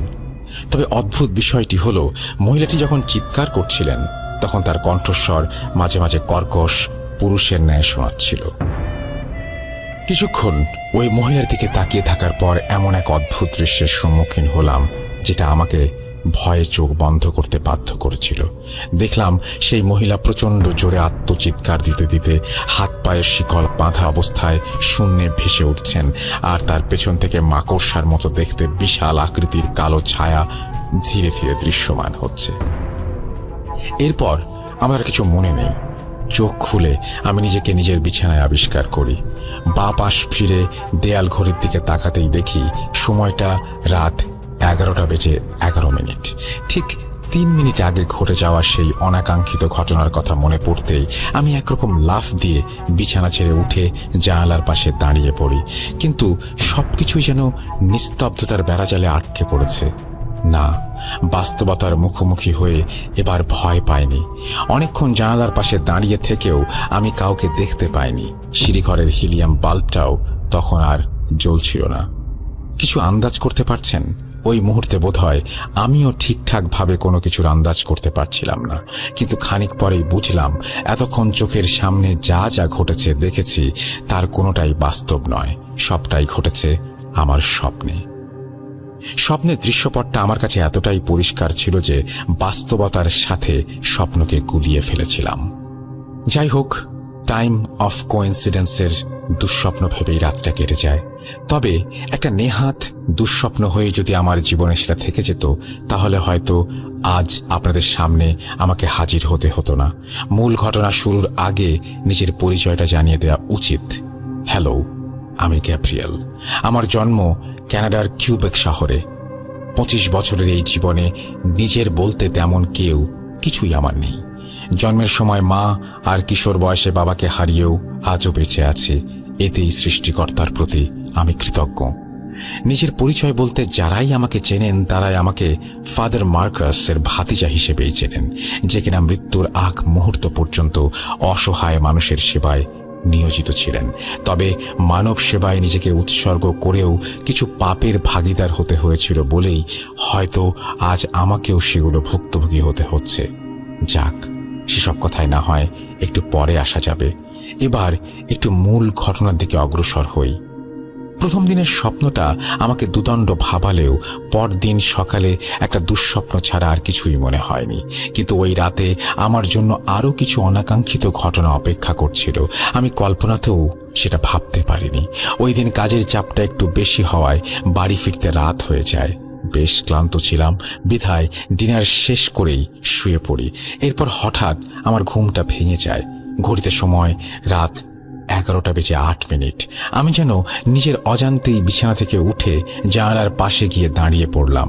তবে সামনের ডুপ্লেক্স বাড়িটার ছাদের দৃশ্যপট এবার একটু ভিন্ন। সিঁড়িঘরে জ্বলতে থাকা হিলিয়াম বাল্বের আলোয় দেখতে পেলাম মাঝ বয়সী সেই মহিলা মলিন মুখে ছাদের রেলিং ধরে দাঁড়িয়ে আছেন, আর তার পেছনে মাকড়সার মতো দেখতে বিশাল আকৃতির কালো ছায়াটা বারবার তাকে গ্রাস করার চেষ্টা করছে। মাত্র কয়েক মুহূর্তে ছায়াটা ভয়ঙ্কর রূপ ধারণ করে বসে আর আচমকা মহিলার ঘাড়ে আঁচড় কাটে এবং একটা ক্ষত তৈরি করে, এবং সেই ক্ষতস্থান দিয়েই ধীরে ধীরে তার শরীরে প্রবেশ করে। দৃশ্যটা আমার কাছে এতটাই অবিশ্বাস্য ছিল যে আমি ভয়ে চোখ বন্ধ করে ফেলি। কিন্তু এরপরও মুহূর্তে আর চোখ খুলতেই দেখি আমি বিছানায় শুয়ে আছি, আর গতকাল রাতের মতোই ঘড়িতে রাত 11:11।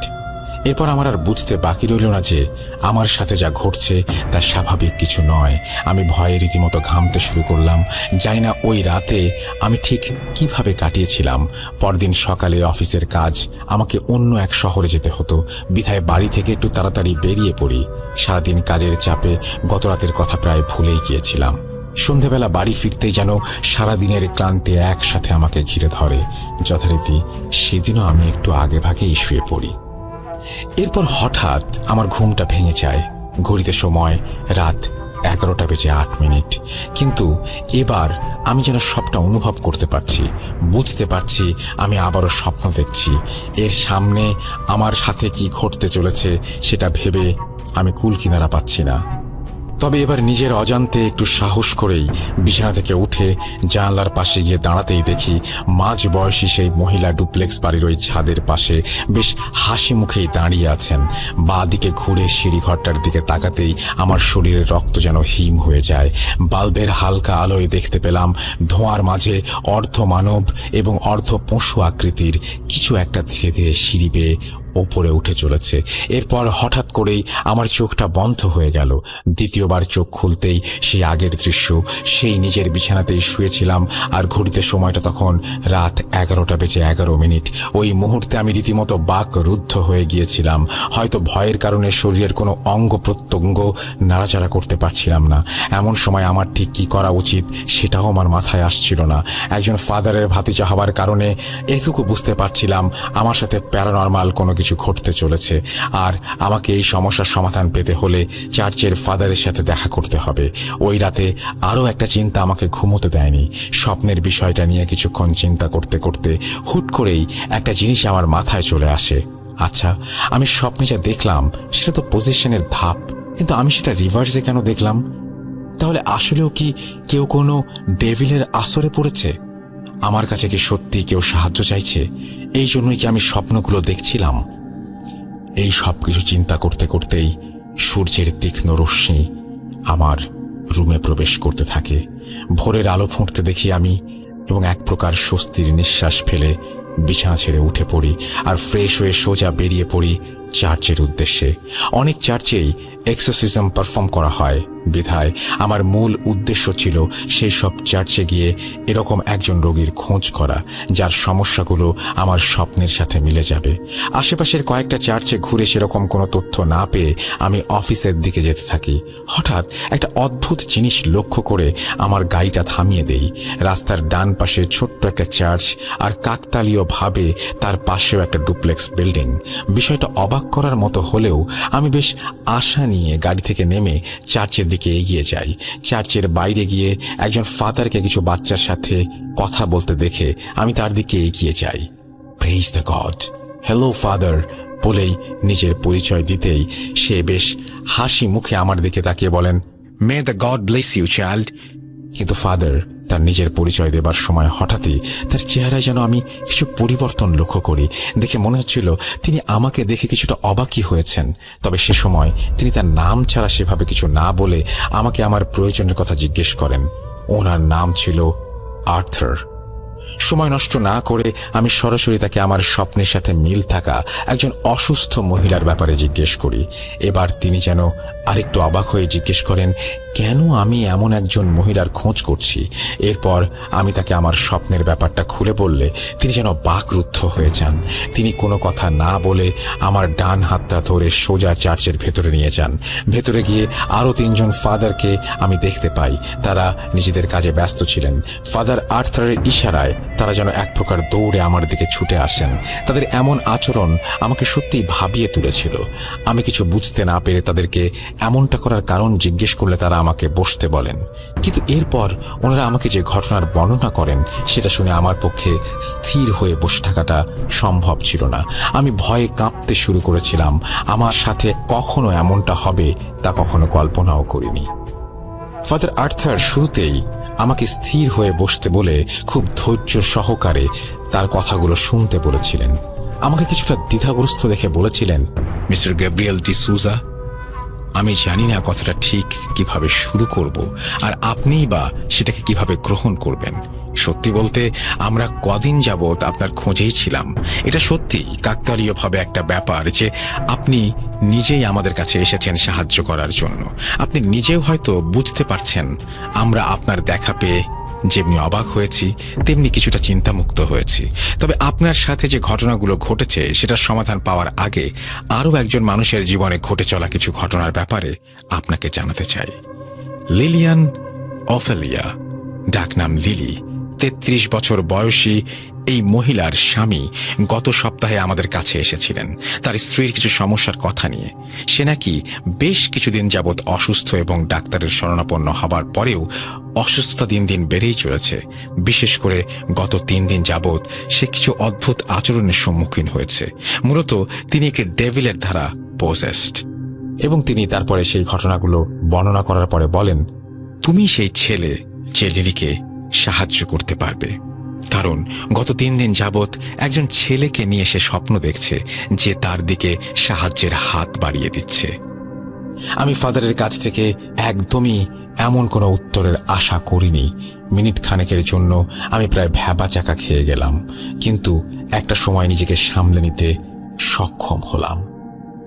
যেহেতু ফাদাররা লিলির সমস্যা সমাধানের জন্য আমাকে খুঁজছিলেন, সেহেতু আমার মনেও লিলিকে দেখার এবং স্বপ্নে সমাধান খোঁজার কৌতূহল জাগে। তাই আমি সরাসরি ফাদার আর্থারকে বলি যে আমি লিলির সাথে দেখা করতে চাই। ফাদার আর্থারও আমার কথায় রাজি হয়ে যান এবং নিজেই বিকেলে আমাকে লিলির বাড়িতে নিয়ে যাওয়ার প্রতিশ্রুতি দেন।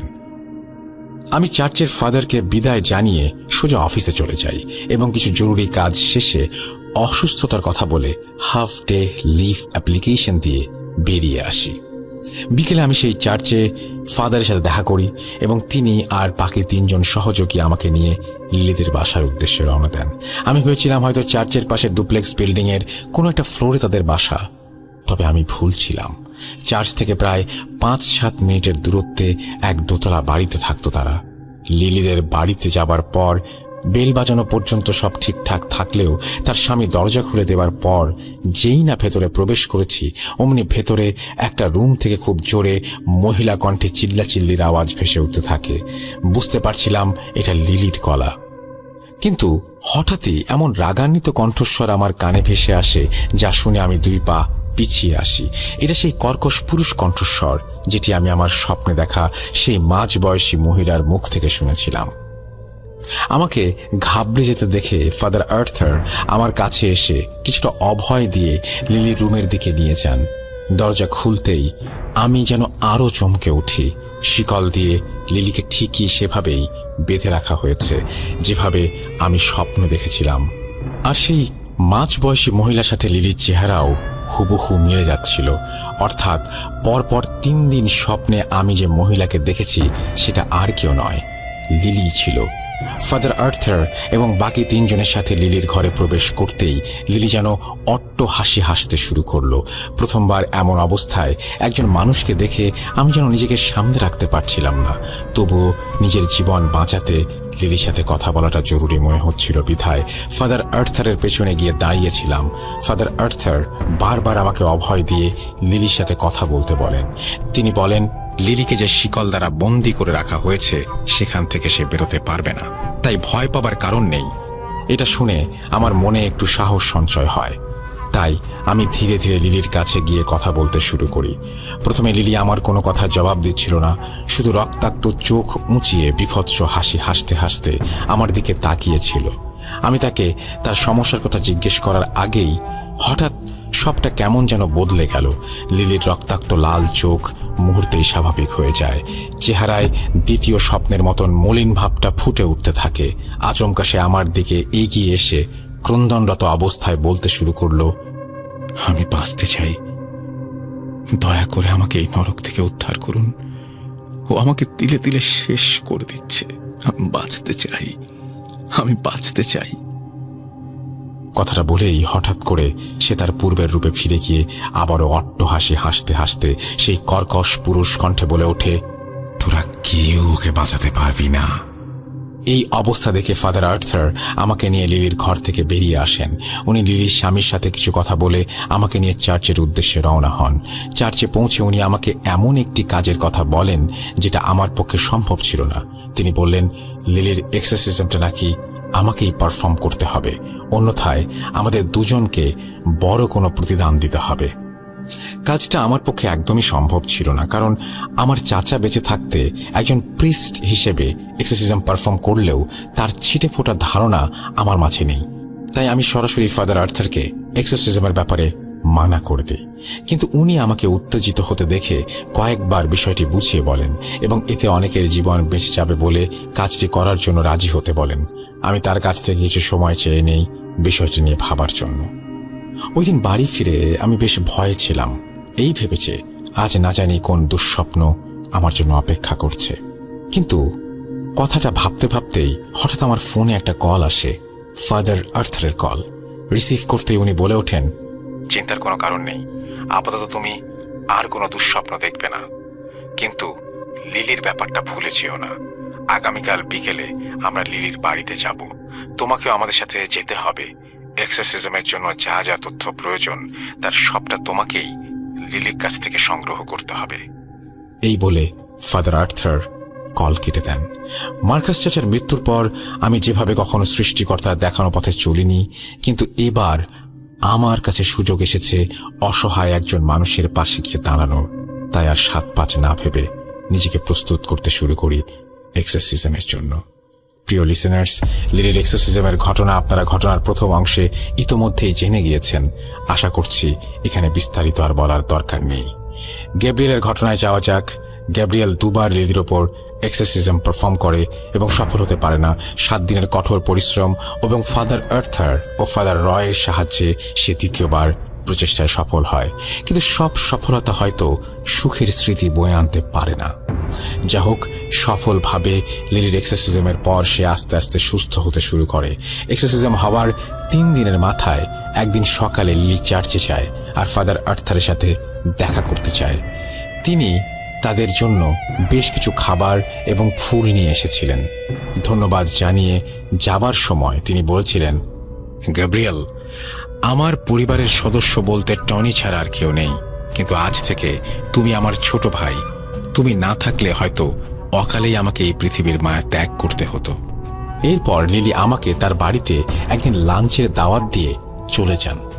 আমিও এইসব ঝঞ্ঝাটের পাহাড় থেকে নেমে নিজেকে স্বাভাবিক জীবনে ফিরিয়ে নিয়ে আসার চেষ্টা করতে থাকি, কিন্তু বিধাতা যেন আমার জন্য অন্য কিছু ভেবে রেখেছিলেন। ছোট্ট একটা বিষয় জানিয়ে রাখি, আমার জন্ম ডিসেম্বর মাসে, আর এখন ডিসেম্বর মাসই চলছে। লিলি আমার জন্য যে খাবারগুলো রান্না করে নিয়ে এসেছিল সেটা দিয়েই রাতের ডিনারটা সেরে ফেলে।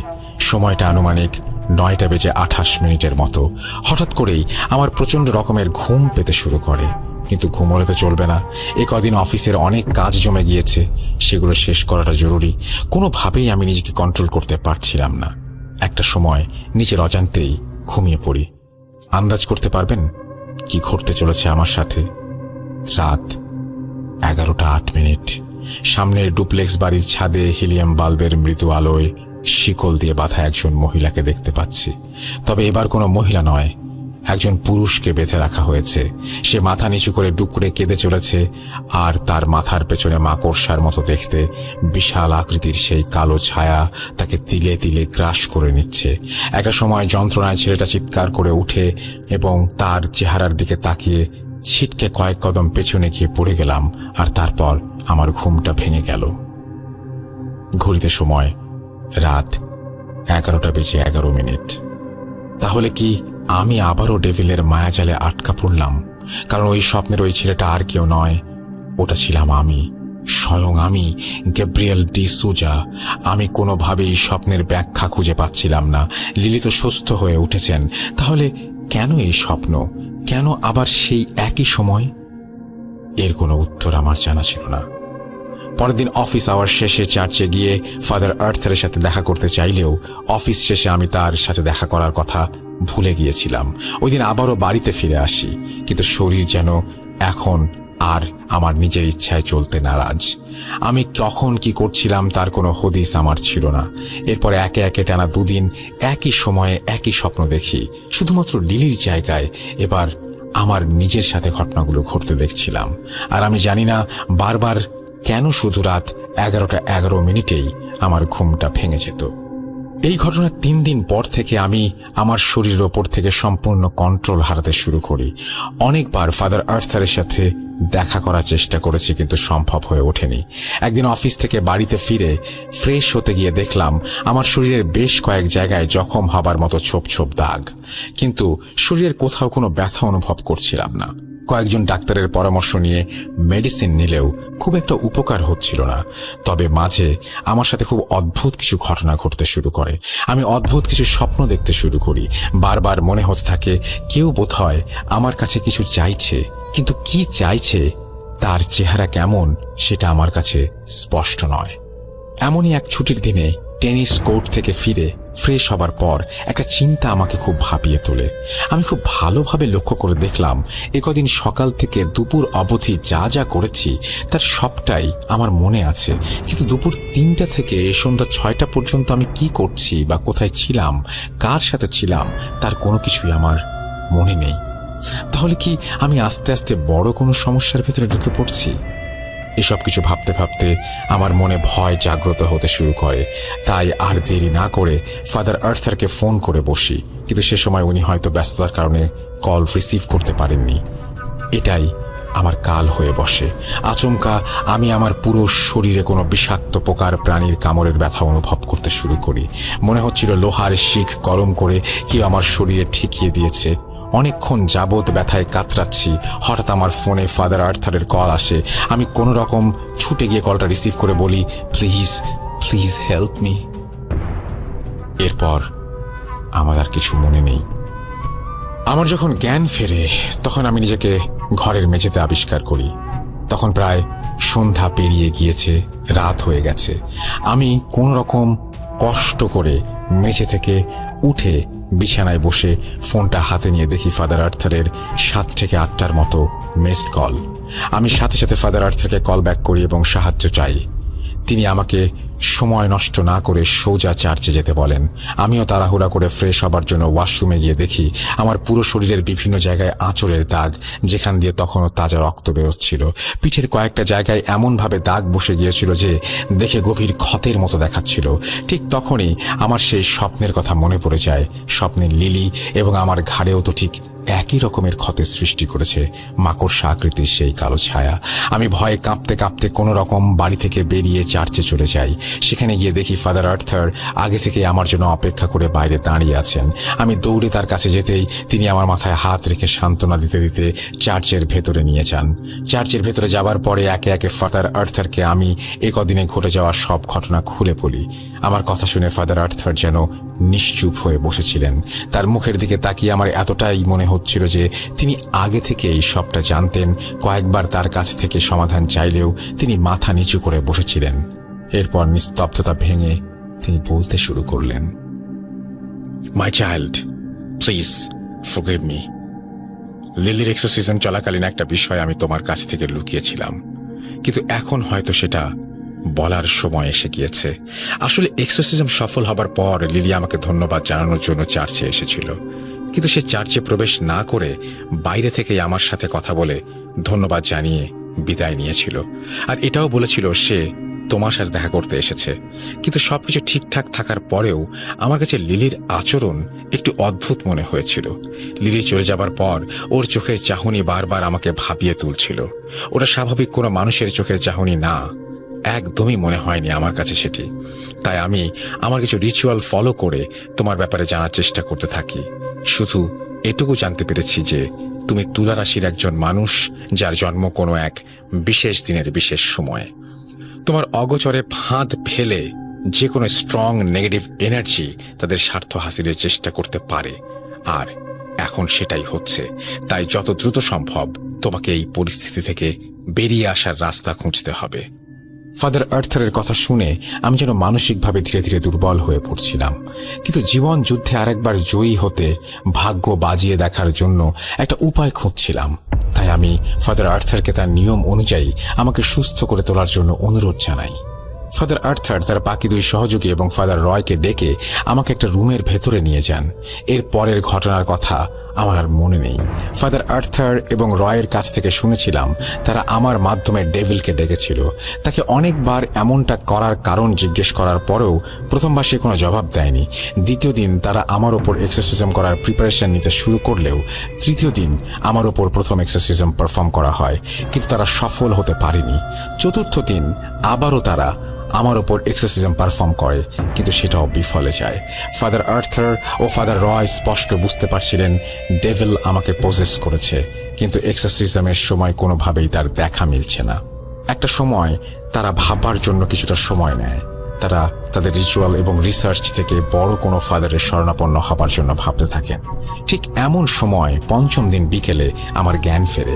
প্রায় 5 দিন পর জ্ঞান ফিরে আমি নিজেকে চার্চের সেই বদ্ধ রুমে আবিষ্কার করি।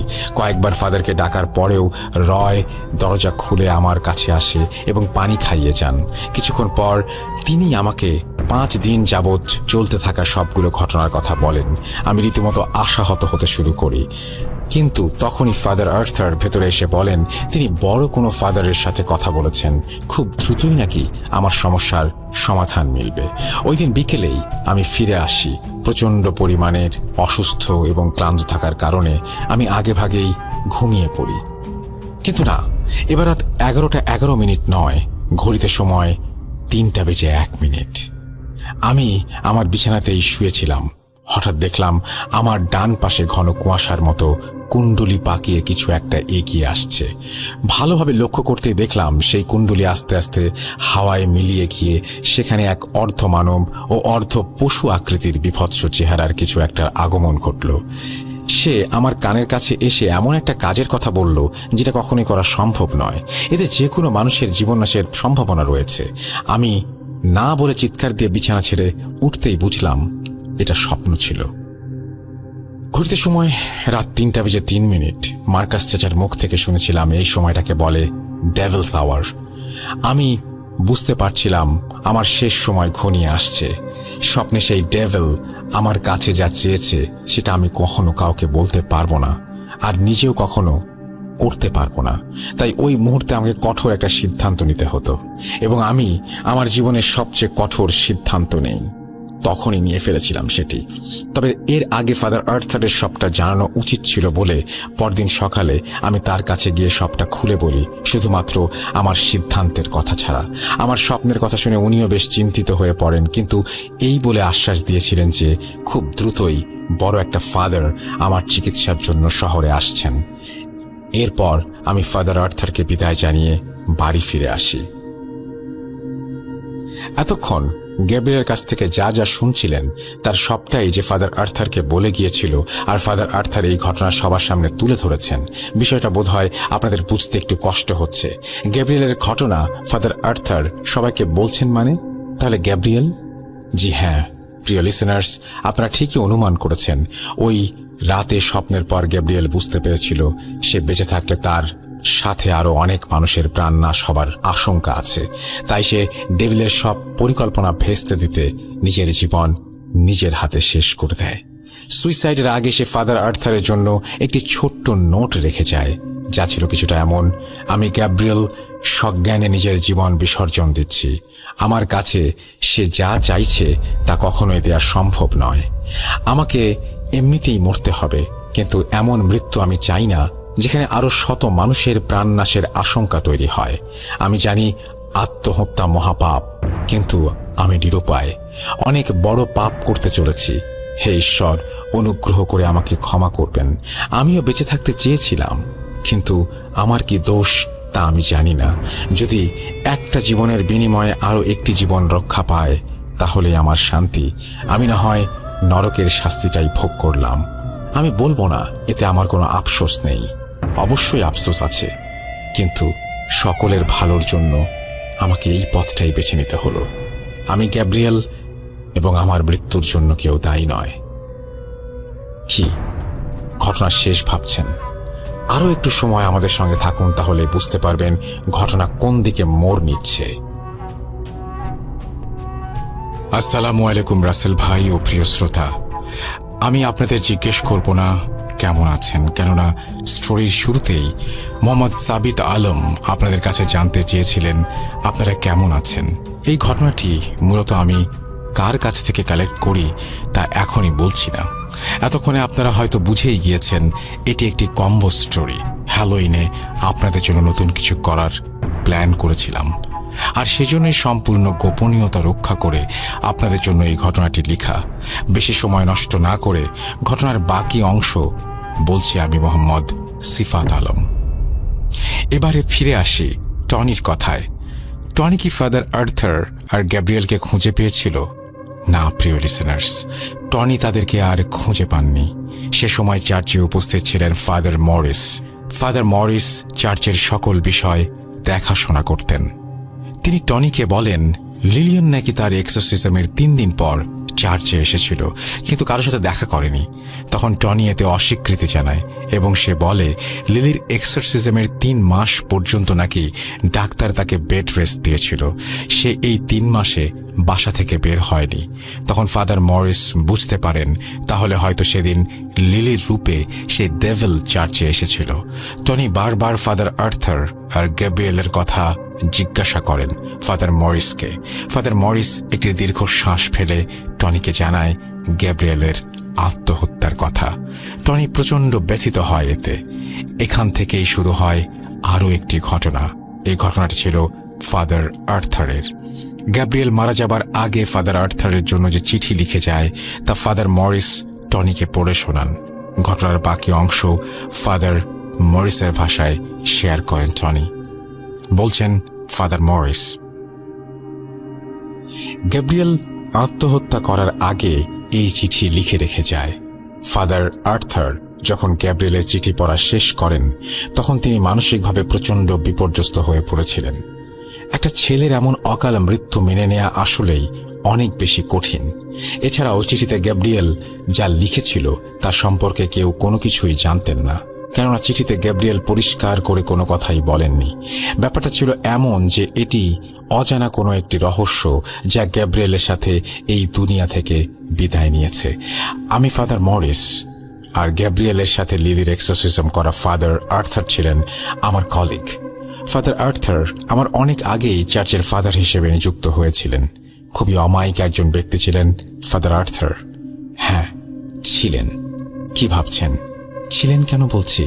কারণ ফাদার আর্থারের এটি ছিল লাস্ট কেস। এই কেস ওনারও জীবনের প্রদীপ নিভিয়ে দেয়, আর আমাদের হাতে লাগিয়ে দিয়ে গেছে ফাদার আর্থারের তাজা রক্ত। গ্যাব্রিয়েলের আত্মহত্যার পর ধীরে ধীরে ফাদার আর্থার অতি প্রাকৃত কিছু ঘটনা এক্সপেরিয়েন্স করতে শুরু করেন। উনি প্রায় সময়ই নিজেকে আয়নার ওপারে বিকৃত অবস্থায় দেখতেন। নিজের চেহারা নিজেই নখ দিয়ে টেনে ছিঁড়ে ফেলতেন, নিজের হাতের আঙুল কামড়ে ছিঁড়ে ফেলতে দেখতেন। স্বপ্নে তিনি তার আশেপাশের অসংখ্য সাপের হিস হিস শব্দ শুনতে পেতেন। কখনো দেখতেন তার পা থেকে মাথা পর্যন্ত সাপ ঘিরে রেখেছে। স্বপ্নে তিনি প্রচণ্ড চাপ অনুভব করতেন আর দেখতেন দুনিয়া ধ্বংস হয়ে যাচ্ছে। কেউ একজন তার কাছে কোনো একটি কিছুর অনুমতি চাইছে। ফাদার আর্থার এসব নিয়ে আমাকে যা বলেছিলেন তা ছিল, সে আমার কাছে অনুমতি চাচ্ছে, আমি দেইনি, কিন্তু সে খুব রাগান্বিত হয়ে আছে। হয়তো আর বেশি দিন আমার অনুমতির অপেক্ষা করবে না। আমাকে পজেস করেছে সে। আমাকে পজেস করেও চরম যন্ত্রণা দিয়ে যায় আমার রুহুটাকে। আমার শরীরে ভর করে নিজেকে নিয়ন্ত্রণ করে আর ভেতরে ভেতরে আমার রুহুটাকে অসহনীয় অত্যাচার করে। জানি না আমার কি অপরাধ, কি করেছিলাম আমি। আমার মাধ্যমে হয়তো কোনো এক খেলা খেলতে চাচ্ছে সে। হয়তো জানতে চাচ্ছে এই দুনিয়ায় যেমন আলো আছে তেমনি আছে আঁধার, যেমন আছে ভালো তেমনি আছে খারাপ, যেমন আছে ঈশ্বর তেমনি আছে শয়তান। সে বলে আমি অনুমতি দিলে নাকি আমার জন্য ব্যাপারগুলো সহজ হয়ে যেত, কিন্তু এখন আমাকে সাজা ভোগ করতে হবে। কিসের সাজা আমি জানি না। এমনভাবে কথা বলে যেন তার খুব তাড়া, জলদি কিছু একটা না করলে হয়তো দেরি হয়ে যাবে। এটা শুধু স্বপ্ন নয়, আমি জানি এটা ভবিষ্যৎ। আমার পেছনে যে আছে সে কোনো সাধারণ কেউ নয়, সে লুসিফারের ছোট ছেলে। গ্যাব্রিয়েল যখন লিলিয়ানের এক্সোসিজম করে তখন শয়তান নিজের নাম মিথ্যা বলেছিল, কেননা সে নিজের পরিচয় দিলে আমরা ওর ওপর বল খাটাতে পারতাম। সে তো নাটক করেছে। গ্যাব্রিয়েল আমাকে তা বলেছিল। সে নাটক করে লিলিকে ছেড়ে দিয়েছিল। আমিও সেখানে উপস্থিত ছিলাম।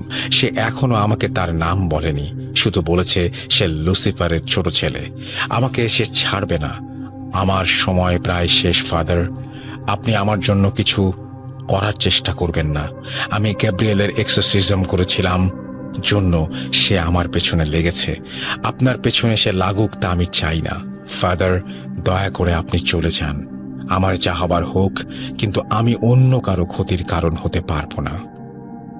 ফাদার আর্থারের কথা শুনে আমি কি করব কিছুই বুঝে উঠতে পারছিলাম না। ফাদার আর্থার কেন এসব বলছেন সেটা আমি কিছুতেই বুঝতে পারছিলাম না। গ্যাব্রিয়েলের কেস স্টাডি করি, কিন্তু গ্যাব্রিয়েল কেন আত্মহত্যা করলো সেটা আমার কাছে অপরিষ্কার। হয়তো সঠিক সময় তা জানতে পারলে ফাদার আর্থারকে বাঁচাতে পারতাম। ফাদার আর্থারের অনুরোধ মতে তাকে চার্চের একটি কক্ষে রাখা হয়েছিল। আমি মাঝে মাঝে যেতাম তার সাথে দেখা করার জন্য। কেমন যেন মনমরা হয়ে গেছেন তিনি। খাওয়া দাওয়া যে করেন না সেটা তার শরীরের দিকে তাকালেই স্পষ্ট বোঝা যায়। আমার সাথে তেমন কোনো কিছুই আর শেয়ার করেন না তিনি। হয়তো ভাবেন আমি তাকে সাহায্য করতে গিয়ে তার মতোই মহা বিপদে পড়ব। কিছুদিনের মাঝেই মারা যান ফাদার আর্থার। তার মৃত্যু আমি স্বচক্ষে দেখেছি। ফাদার মারা যাওয়ার আগের দিন আমি তার সাথে দেখা করতে গিয়েছিলাম। সে শুধু আমাকে একটি কথাই বলেছিল, আর সেটি ছিল, আজ আমার অনুমতি ছাড়াই সে যেভাবেই হোক প্রবেশ করবে। আমাকে সে বলেছে, আজকের পর থেকে আপনি দয়া করে এখানে আসবেন না। গ্যাব্রিয়েলের চিঠির রহস্যের কথা জানতে চায়। এটা তার ফাঁদ, এই ফাঁদে পা দেবেন না। এই ডেভিল আমার সাথেই দুনিয়া থেকে বিদায় নেবে, আপনারা এর মধ্যে আসবেন না। ফাদার আমাকে আর না আসার জন্য অনেক অনুরোধ করেন। আমি এক পর্যায়ে মেনে নিলেও মনে কেমন যেন শান্তি পাচ্ছিলাম না, কেননা গ্যাব্রিয়েলের চিঠির লেখাগুলো মানে জানার জন্য আমি খুবই আগ্রহী ছিলাম। অমীমাংসিত কোনো কিছু নিয়ে চিরকাল মানুষের আগ্রহ থেকে যায়, আমিও তার ব্যতিক্রম নই। পরের দিন খবর আসে ফাদার আর্থার পজেসড। চার্চের ফাদারদের কাছে এই কেস খুবই গুরুত্বপূর্ণ হয়ে ওঠে, কেননা যিনি পজেসড তিনি কোনো সাধারণ মানুষ নন, তিনি স্বয়ং চার্চের একজন ফাদার। ফাদার আর্থার সবাইকে মানা করার পরও তার এক্সরসিজম করার জন্য বিশপ নির্দেশ দেন, কেননা আমরা যদি নিজেদের মানুষকেই রক্ষা করতে না পারি তবে অন্যের রক্ষণাবেক্ষণ কিভাবে করব। আমি তার 7-5 না ভেবে ফাদারের এক্সরসিজম করার জন্য নিজেকে প্রস্তুত করি। আমি যখন সেখানে পৌঁছাই তখন দেখি খোদ বিশপ ফাদার আর্থারের রুমে যাবার জন্য 3 জন ফাদারকে নিয়ে অপেক্ষা করছেন আমার জন্য। আমি সহ মোট 5 জন একসাথে ফাদার আর্থারের রুমে প্রবেশ করি। রুমে প্রবেশ করে দেখি সম্পূর্ণ রুম ধোঁয়ায় ভর্তি, ফাদারকে দেখা যাচ্ছে না। আস্তে আস্তে চোখের সামনে যখন সব পরিষ্কার হচ্ছিল তখন আমরা দেখি ফাদারের শরীর থেকে এই ধোঁয়া বের হচ্ছে। ফাদারের চেহারা সেই গ্যাব্রিয়েলের দেখা শয়তানের চেহারার মতো, মাথায় তুলনামূলক ছোট ছোট 2টি শিং, আর চোখের মণি শিকারী জন্তুর চোখের মণির মতো জল জল করছে তার 2 চোখের মণি। আমাদের দেখে সে ক্রমাগত হেসেই যাচ্ছিল। এক পর্যায়ে বিশপ রাগান্বিত হয়ে তার গায়ে হলি ওয়াটার বা পবিত্র পানি ছিটিয়ে দেন, কিন্তু কোনো লাভ হয় না। হলি ওয়াটার ছিটানোর যেন কোনো বিষয়ই নয় তার কাছে। সে নিজেই অট্টহাসি হেসে ওঠে। কিছুক্ষণ পর আমি সহ বাকি 3 জন ফাদার বাইবেলের ভার্স পড়তে পড়তে এক্সরসিজম শুরু করি। 2 লাইন পড়ার পর সেই ডেভিল আমাদের চিৎকার করে থামতে বলে। আমরা না থামলে ফাদার আর্থারকে মেরে ফেলার হুমকি দিতে শুরু করে। আমরা সব উপেক্ষা করে বাইবেল পড়ছিলাম, আর সাথে সাথেই ফাদার আর্থারের হাতে আপনা আপনি অনেক বড় একটি জখম হয়ে যায়। মনে হচ্ছিল কেউ ধারালো নখ দিয়ে তার শরীরের সেই অংশ চিরে দিয়েছে। বাধ্য হয়ে আমাদের থামতে হয়। এরপর সে আমাদেরকে বলে ছোট্ট একটা কাহিনী শোনাতে চায়, এরপর নাকি সে নিজেই চলে যাবে।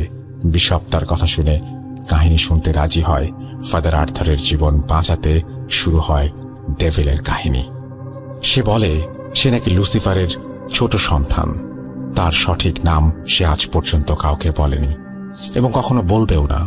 তার ওপর নাকি একটা অভিশাপ আছে, কিন্তু সে কথায় পরে আসা যাবে। তার নাকি একজন বড় ভাই আছে যার ক্ষমতা লুসিফারের প্রায় সমতুল্য ছিল। লুসিফার হচ্ছে ডেভিল এম্পায়ারের রাজা। তার বড় পুত্র অসম্ভব সাহসী এবং অ্যাগ্রেসিভ ছিল। সে প্রায় 2000 বছর আগে খুবই রিনাউন্ড একজন সেইন্ট পজেস করার চেষ্টা করে। সে প্রায় সফল হয়েই গিয়েছিল, কিন্তু সেই সেইন্ট তার উদ্দেশ্য বুঝতে পারে এবং তাকে জাহান্নামে পাঠিয়ে দেয়। সে জাহান্নামে যাবার আগে এই ডেভিলের ওপর দায়িত্ব দিয়ে যায় সেই সেইন্টকে পজেস করার মাধ্যমে পাপ কাজ করে ডেভিলের দৃষ্টান্ত স্থাপন করার জন্য। এবারে সে আসে তার অভিশাপের কথায়। তার ভাই যখন তাকে এই দায়িত্ব দিয়ে যায় তখন তার সাথেও একটি শর্ত দিয়ে যায়। শর্তটি ছিল তাকে সেই সেইন্টকে পজেস করতে হবে, নয়তো তার আয়ু কমতে শুরু করবে। এর কারণ তার ভাই জাহান্নামে যাবার সময় সেই সেইন্টের ওপর প্রতিশোধ নেবার জন্য লুসিফারের কাছে প্রার্থনা করে তার ভাইয়ের অমরত্ব কেড়ে নেবার জন্য, যেন সে বাধ্য হয়েই সেই সেইন্টকে পজেস করে। আর যদি সে সেইন্টকে পজেস করতে না পারে তাহলে ধীরে ধীরে তার আয়ু কমতে থাকবে। এরপর নাকি সে অনেকবার চেষ্টা করে সেই সেইন্টকে পজেস করার জন্য, কিন্তু ব্যর্থ হয়। এক পর্যায়ে সেই সেইন্ট যখন দুনিয়া থেকে বিদায় নেয় তখন সে তার জীবন বাঁচানোর রাস্তা খুঁজতে থাকে। সেই রাস্তা খুঁজতে খুঁজতে সে তার আয়ু বাড়ানোর উপায় খুঁজে বের করে। তার আয়ু বাড়ানোর জন্য নাকি তুলা রাশির জাতক প্রয়োজন হবে, যার জন্ম হবে ডিসেম্বর মাসে, আর তাকে অবশ্যই পুরুষ হতে হবে। সেই পুরুষের 1 ফোঁটা রক্ত তার শরীরের তাপে পুড়িয়ে যে ধোঁয়া বের হবে সেটা তাকে গ্রহণ করতে হবে। এতে তার আয়ু বাড়বে আর সেই পুরুষের মৃত্যু হবে। তার আয়ু বাড়ার সাথে সাথে তার শিং আকার বড় হবে, কিন্তু সে নির্দিষ্ট সময় পর পর এই কাজ করতে ব্যর্থ হয় এবং এভাবে তার শরীরের অঙ্গ প্রত্যঙ্গ যখন একদম ছোট হয়ে যাবে তখনই তার মৃত্যু হবে। আমরা তার শিংয়ের দিকে তাকিয়ে দেখি তার শিং আস্তে আস্তে অনেকটা ছোট হয়ে যাচ্ছে। এরপর সে বলে তার কোনো শিকার যদি নিজের প্রাণ হরণ করে তাহলে সে এতদিন যাদেরকে পজেস করেছে তাদের রক্তে পোড়ানো ধোঁয়া গ্রহণ করার মাধ্যমে তার আয়ু বাড়িয়েছে, তার সবকিছুই বিফল হয়ে যাবে, অর্থাৎ তার আয়ু প্রায় শেষ হয়ে যাবে। তার কাছে কোনো অন্য রাস্তা নেই, আয়ু নাকি প্রায় শেষ। এই জন্যই সে ফাদার আর্থারকে সিলেক্ট করে তার উপাসক হিসেবে। জি হ্যাঁ প্রিয় লিসেনার্স, আপনারা ঠিকই শুনেছেন। ডেভিলের ভাষ্য মতে ফাদার আর্থার ছিল এই ডেভিলের উপাসক। সে শুরু থেকে সব জানতো, গ্যাব্রিয়েল, লিলি সবার কথাই জানতো, কিন্তু ফাদার আর্থার এটা জানতো না যে গ্যাব্রিয়েল আত্মহত্যা করবে। ফাদার আর্থার সবার বিশ্বাস অর্জন করার জন্য নানান ধরনের এক্সারসাইজম করে সেখানে, শুধুমাত্র সে ছাড়া অন্য কেউ সফল হতে পারেনি। ফাদার আর্থার এই ডেভিলের সাথে ডিল করেছিল। সেই ডিলটি ছিল যে এই ডেভিলের আয়ু বৃদ্ধি করার জন্য তার সাহায্য করবে, বিনিময়ে সেই ডেভিল তার মৃত মাকে জীবিত করার জন্য তাকে সাহায্য করবে। ফাদার আর্থার তার মাকে অনেক ভালোবাসতো, তার মৃত্যু সে কিছুতেই মেনে নিতে পারেনি, তাই তার মাকে জীবিত করার জন্য সে এই ডেভিলের সাথে ডিল করে। এসব শোনার পর আমাদের বিশপ প্রশ্ন করেন, তাহলে এখন তুমি কি চাও? ফাদারকে মেরে ফেলবে নাকি ছেড়ে দেবে? বিশপের কথায় ডেভিল বুঝতে পারে সে আর ফাদার আর্থারকে বাঁচানোর জন্য আগ্রহী নয়। সে বলে তার কাছে এখন একটাই রাস্তা খোলা, আর সেটি হলো ফাদার আর্থারের হাতে আমাদের সকলের মৃত্যু।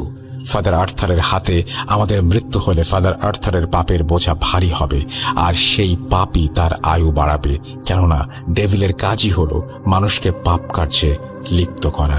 তার পিতা লুসিফার খুশি হলেই তার জীবন রক্ষা পাবে।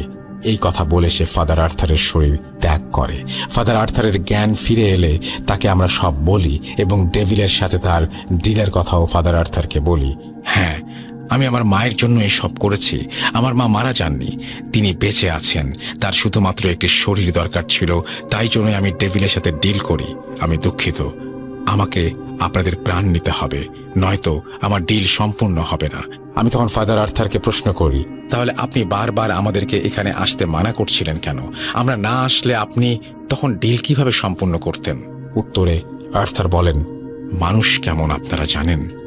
আমি জানি। মানুষকে যে কাজ করতে নিষেধ করা হয় তা করার আগ্রহ তাদের মনে আরো বেশি বাসা বাঁধে। গ্যাব্রিয়েলের কেস স্টাডি করার পর তার চিঠি নিয়ে আপনাদের আগ্রহ জেগেছিল। এটাই তো আমার হাতিয়ার। আর এক সময় এই আগ্রহ থেকেই যে কাজ করতে আপনাদের নিষেধ করা হয়েছে তা কি সুন্দরভাবে আপনারা করেও ফেলেছেন। আপনারাও তাহলে আমার পাতা ফাঁদে পা দিলেন। এটাই আমি আগে থেকে জানতাম। এবার আপনারা প্রস্তুত হন, আপনাদের অন্তিম সময় এসে গেছে। এই বলে আর্থার তার বিছানার বালিশের নিচ থেকে একটা লম্বা ছুরি বের করে আমাদের দিকে ধেয়ে আসে। আমরা তিনজন তাকে ধরাধরি করেও তার সাথে পেরে উঠছিলাম না। তার শরীর যেন অস্বাভাবিক শক্তি। আমরা অনেক চেষ্টা করে তাকে কাবু করতে পারছিলাম না। তার শক্তি যেন ভয়ঙ্কর পশুর শক্তিকেও হার মানাচ্ছিল। ধস্তাধস্তির এক পর্যায়ে আমরা তাকে ধরে বিছানায় শুইয়ে দিতে সক্ষম হই। বিছানায় শুইয়ে যখন আমরা তাকে রশি দিয়ে বাঁধতে যাব তখনই সে আমাদেরকে এক ঝটকায় প্রচণ্ড জোরে ধাক্কা দিয়ে মেঝেতে ফেলে দেয়। মেঝেতে ফেলে দিয়ে আমাদের সাথে থাকা একজন ফাদারের শরীরের ওপর লাফ দিয়ে উঠে পড়ে। সেখানে থাকা চার্চের কর্তব্যরত বিশপ তাকে ধরে সরানোর চেষ্টা করলে সে তার হাতে থাকা ছুটিটা বিশপের গলায় বসিয়ে দেয়। সাথে সাথে মাটিতে লুটিয়ে পড়েন বিশপ। মুহূর্তের মধ্যেই রক্তে ভিজে যায় রুমের মেঝে। আমরা বিশপকে ধরে তাকে রুম থেকে বের করে নিয়ে যাবার চেষ্টা করি, কিন্তু ব্যর্থ হই। আমাদের চেষ্টা ব্যর্থ হবার কারণ ফাদার আর্থার সে ক্রমাগত তার ছুরি দিয়ে আমাদের আঘাত করার চেষ্টা করছিল আর বলছিল, ডেভিলের কৃপায় আমি ভালো শক্তি অর্জন করেছি যা আপনাদেরকে এই রুমে আটকে রাখার জন্য যথেষ্ট। এখন কেউ বেঁচে ফিরতে পারবেন না আপনারা, তাই চেষ্টা চালিয়েও কোনো লাভ নেই। ভালোভাবেই আমাকে আমার কাজ করতে দিন, নইলে প্রত্যেককে মৃত্যুর কঠিন স্বাদ ভোগ করতে হবে। আমরা শত চেষ্টা করেও কোনো কিছুই করতে পারছিলাম না। বেশ কিছুক্ষণ চুপ থাকার পর ফাদার আর্থার হঠাৎ করে লাফিয়ে এসে আমাকে মেঝেতে ফেলে দিয়ে আমার উপরে চড়ে বসে। আমার গলায় ছুরি বসাতে চায় সে। আমি নিজের শরীরে থাকা সকল শক্তি দিয়ে তাকে প্রতিহত করার চেষ্টা করি। প্রায় ব্যর্থ হয়ে যাচ্ছিলাম। ঠিক তখনই আমার সাথে থাকা একজন ফাদার তার হাতে থাকা মোটা রশিটি দিয়ে ফাদার আর্থারের মাথায় সজোরে আঘাত করেন। ফাদার আর্থার ছিটকে পড়ে যান একটু দূরে। তার হাত থেকে ছুরিটি পড়ে যায় রাগে গজগজ করতে করতে ফাদার আর্থার সেই ফাদারের ওপর হামলা করতে দৌড়ে ছুটে যান, কিন্তু ছুরিটি নিতে ভুলে যান। সেই ফাদারের ওপর উঠে সে তার চোখের সামনে মুখ এনে কিছু বলতে শুরু করেন।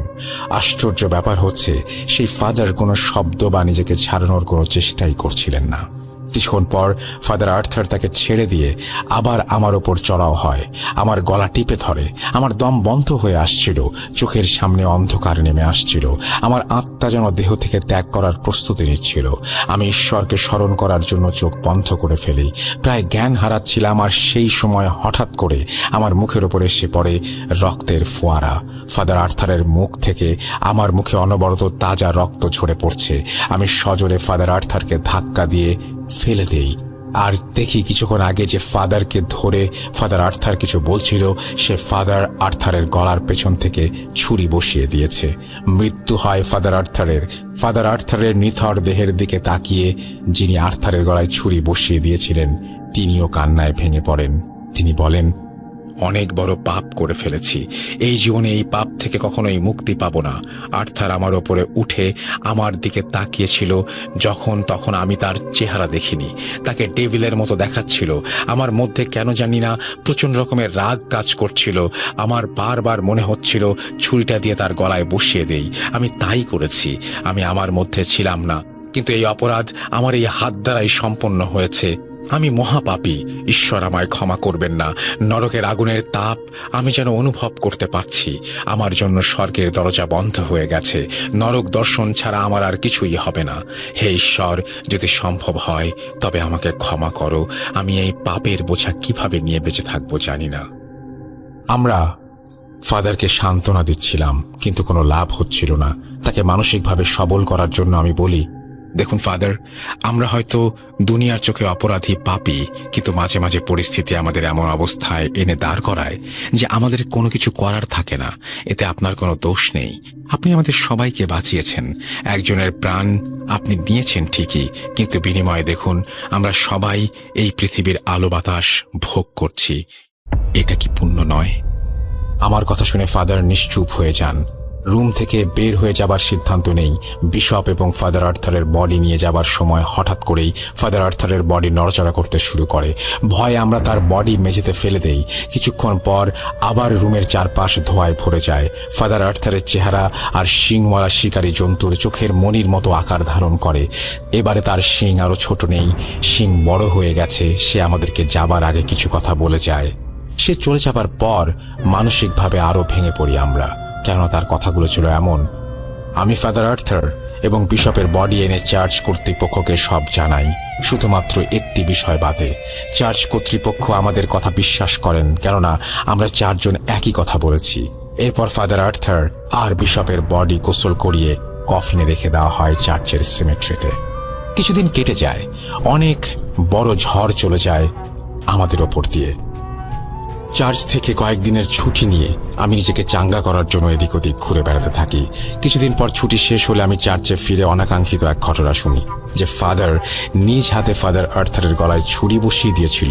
সে আত্মহত্যা করেছে গলায় দড়ি দিয়ে। তার রুম থেকে গত 3 দিন আগে তার ঝুলন্ত মরদেহ উদ্ধার করা হয়। চার্চের বিশপ আমাকে সহ বাকি ফাদারদের ডাকেন, ডেকে বলেন, ফাদার আত্মহত্যা করেছে, আপনারা শুনেছেন নিশ্চয়ই। আমি আপনাদের বেশি কিছু বলবো না, শুধু একটা কথাই জিজ্ঞাসা করব, আর সেটি হলো, আপনারা আমাদের থেকে যদি কিছু লুকিয়ে থাকেন তাহলে সেটা এখনই খুলে বলুন। আমি কথা দিচ্ছি এই কথোপকথন আমাদের মধ্যে সীমাবদ্ধ থাকবে। ঈশ্বরের দোহাই, সত্যি কথা বলবেন। আপনারা সবাই ফাদার, তাই আপনাদের কাছ থেকে মিথ্যা কোনোভাবেই আশা করি না। বিশপের কথা শুনে আমি মনে মনে ভাবি, আমরা তাকে কি বা বলবো? আমরা পাপী এই কথা বলবো, নাকি একজন নিরীহ মানুষকে আমরা মেরে ফেলেছি এসব বলবো? জি হ্যাঁ, আপনি ঠিকই ভাবছেন টনি। ফাদার আর্থার নির্দোষ ছিলেন। তিনি কখনোই এমন নীচ পাপ কাজ করেননি। তিনি ডেভিলের সাথে কোনো ডিল করেননি। ডেভিল আমাদেরকে শেষ পর্যন্ত ধোঁকাই দিয়ে গেছে। ফাদার আর্থারের শরীর ছেড়ে দেওয়া ছিল তার জন্য একটা নাটক। আসলে ডেভিলরা খুব ভালো অভিনয় জানে। এরই প্রেক্ষিতে সে ফাদার আর্থারকে পজেস করেও রেখে দিয়ে আমাদের বুঝতে দেয়নি কিছুই। ফাদার আর্থার সে সময় যা কথা বলেছে তার সবই ছিল ডেভিলের কথা। ফাদার আর্থারের মাকে পুনরায় জীবিত করার জন্য ডেভিলের সাথে তার কোনো ডিলই হয়নি। ডেভিল আমাদেরকে মিথ্যা কথা বলে ফাদার আর্থারের বিরুদ্ধে যাবার কাজটি করে। আমরাও তার ফাঁদে পা দেই, আর ফাদার আর্থারের শরীরে থাকা লুকায়িত ডেভিলের কথা বিশ্বাস করি। আমাদেরই বা দোষ কোথায়? ফাদার আর্থারের মতো করেই সে কথাগুলো বলছিল। এমনকি তার গায়ে অস্বাভাবিক শক্তির কথাটাও কত সহজেই সে আমাদের কাছে বিশ্বাসযোগ্য করে দিয়েছিল।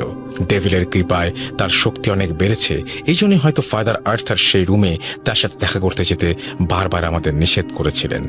তিনি হয়তো জানতেন এভাবেই আমরা ডেভিলের ফাঁদে পা দেব। আমরা যদি না যেতাম তাহলে এই ডেভিলের অস্তিত্ব হয়তো এতক্ষণে বিনাশ হয়ে যেত।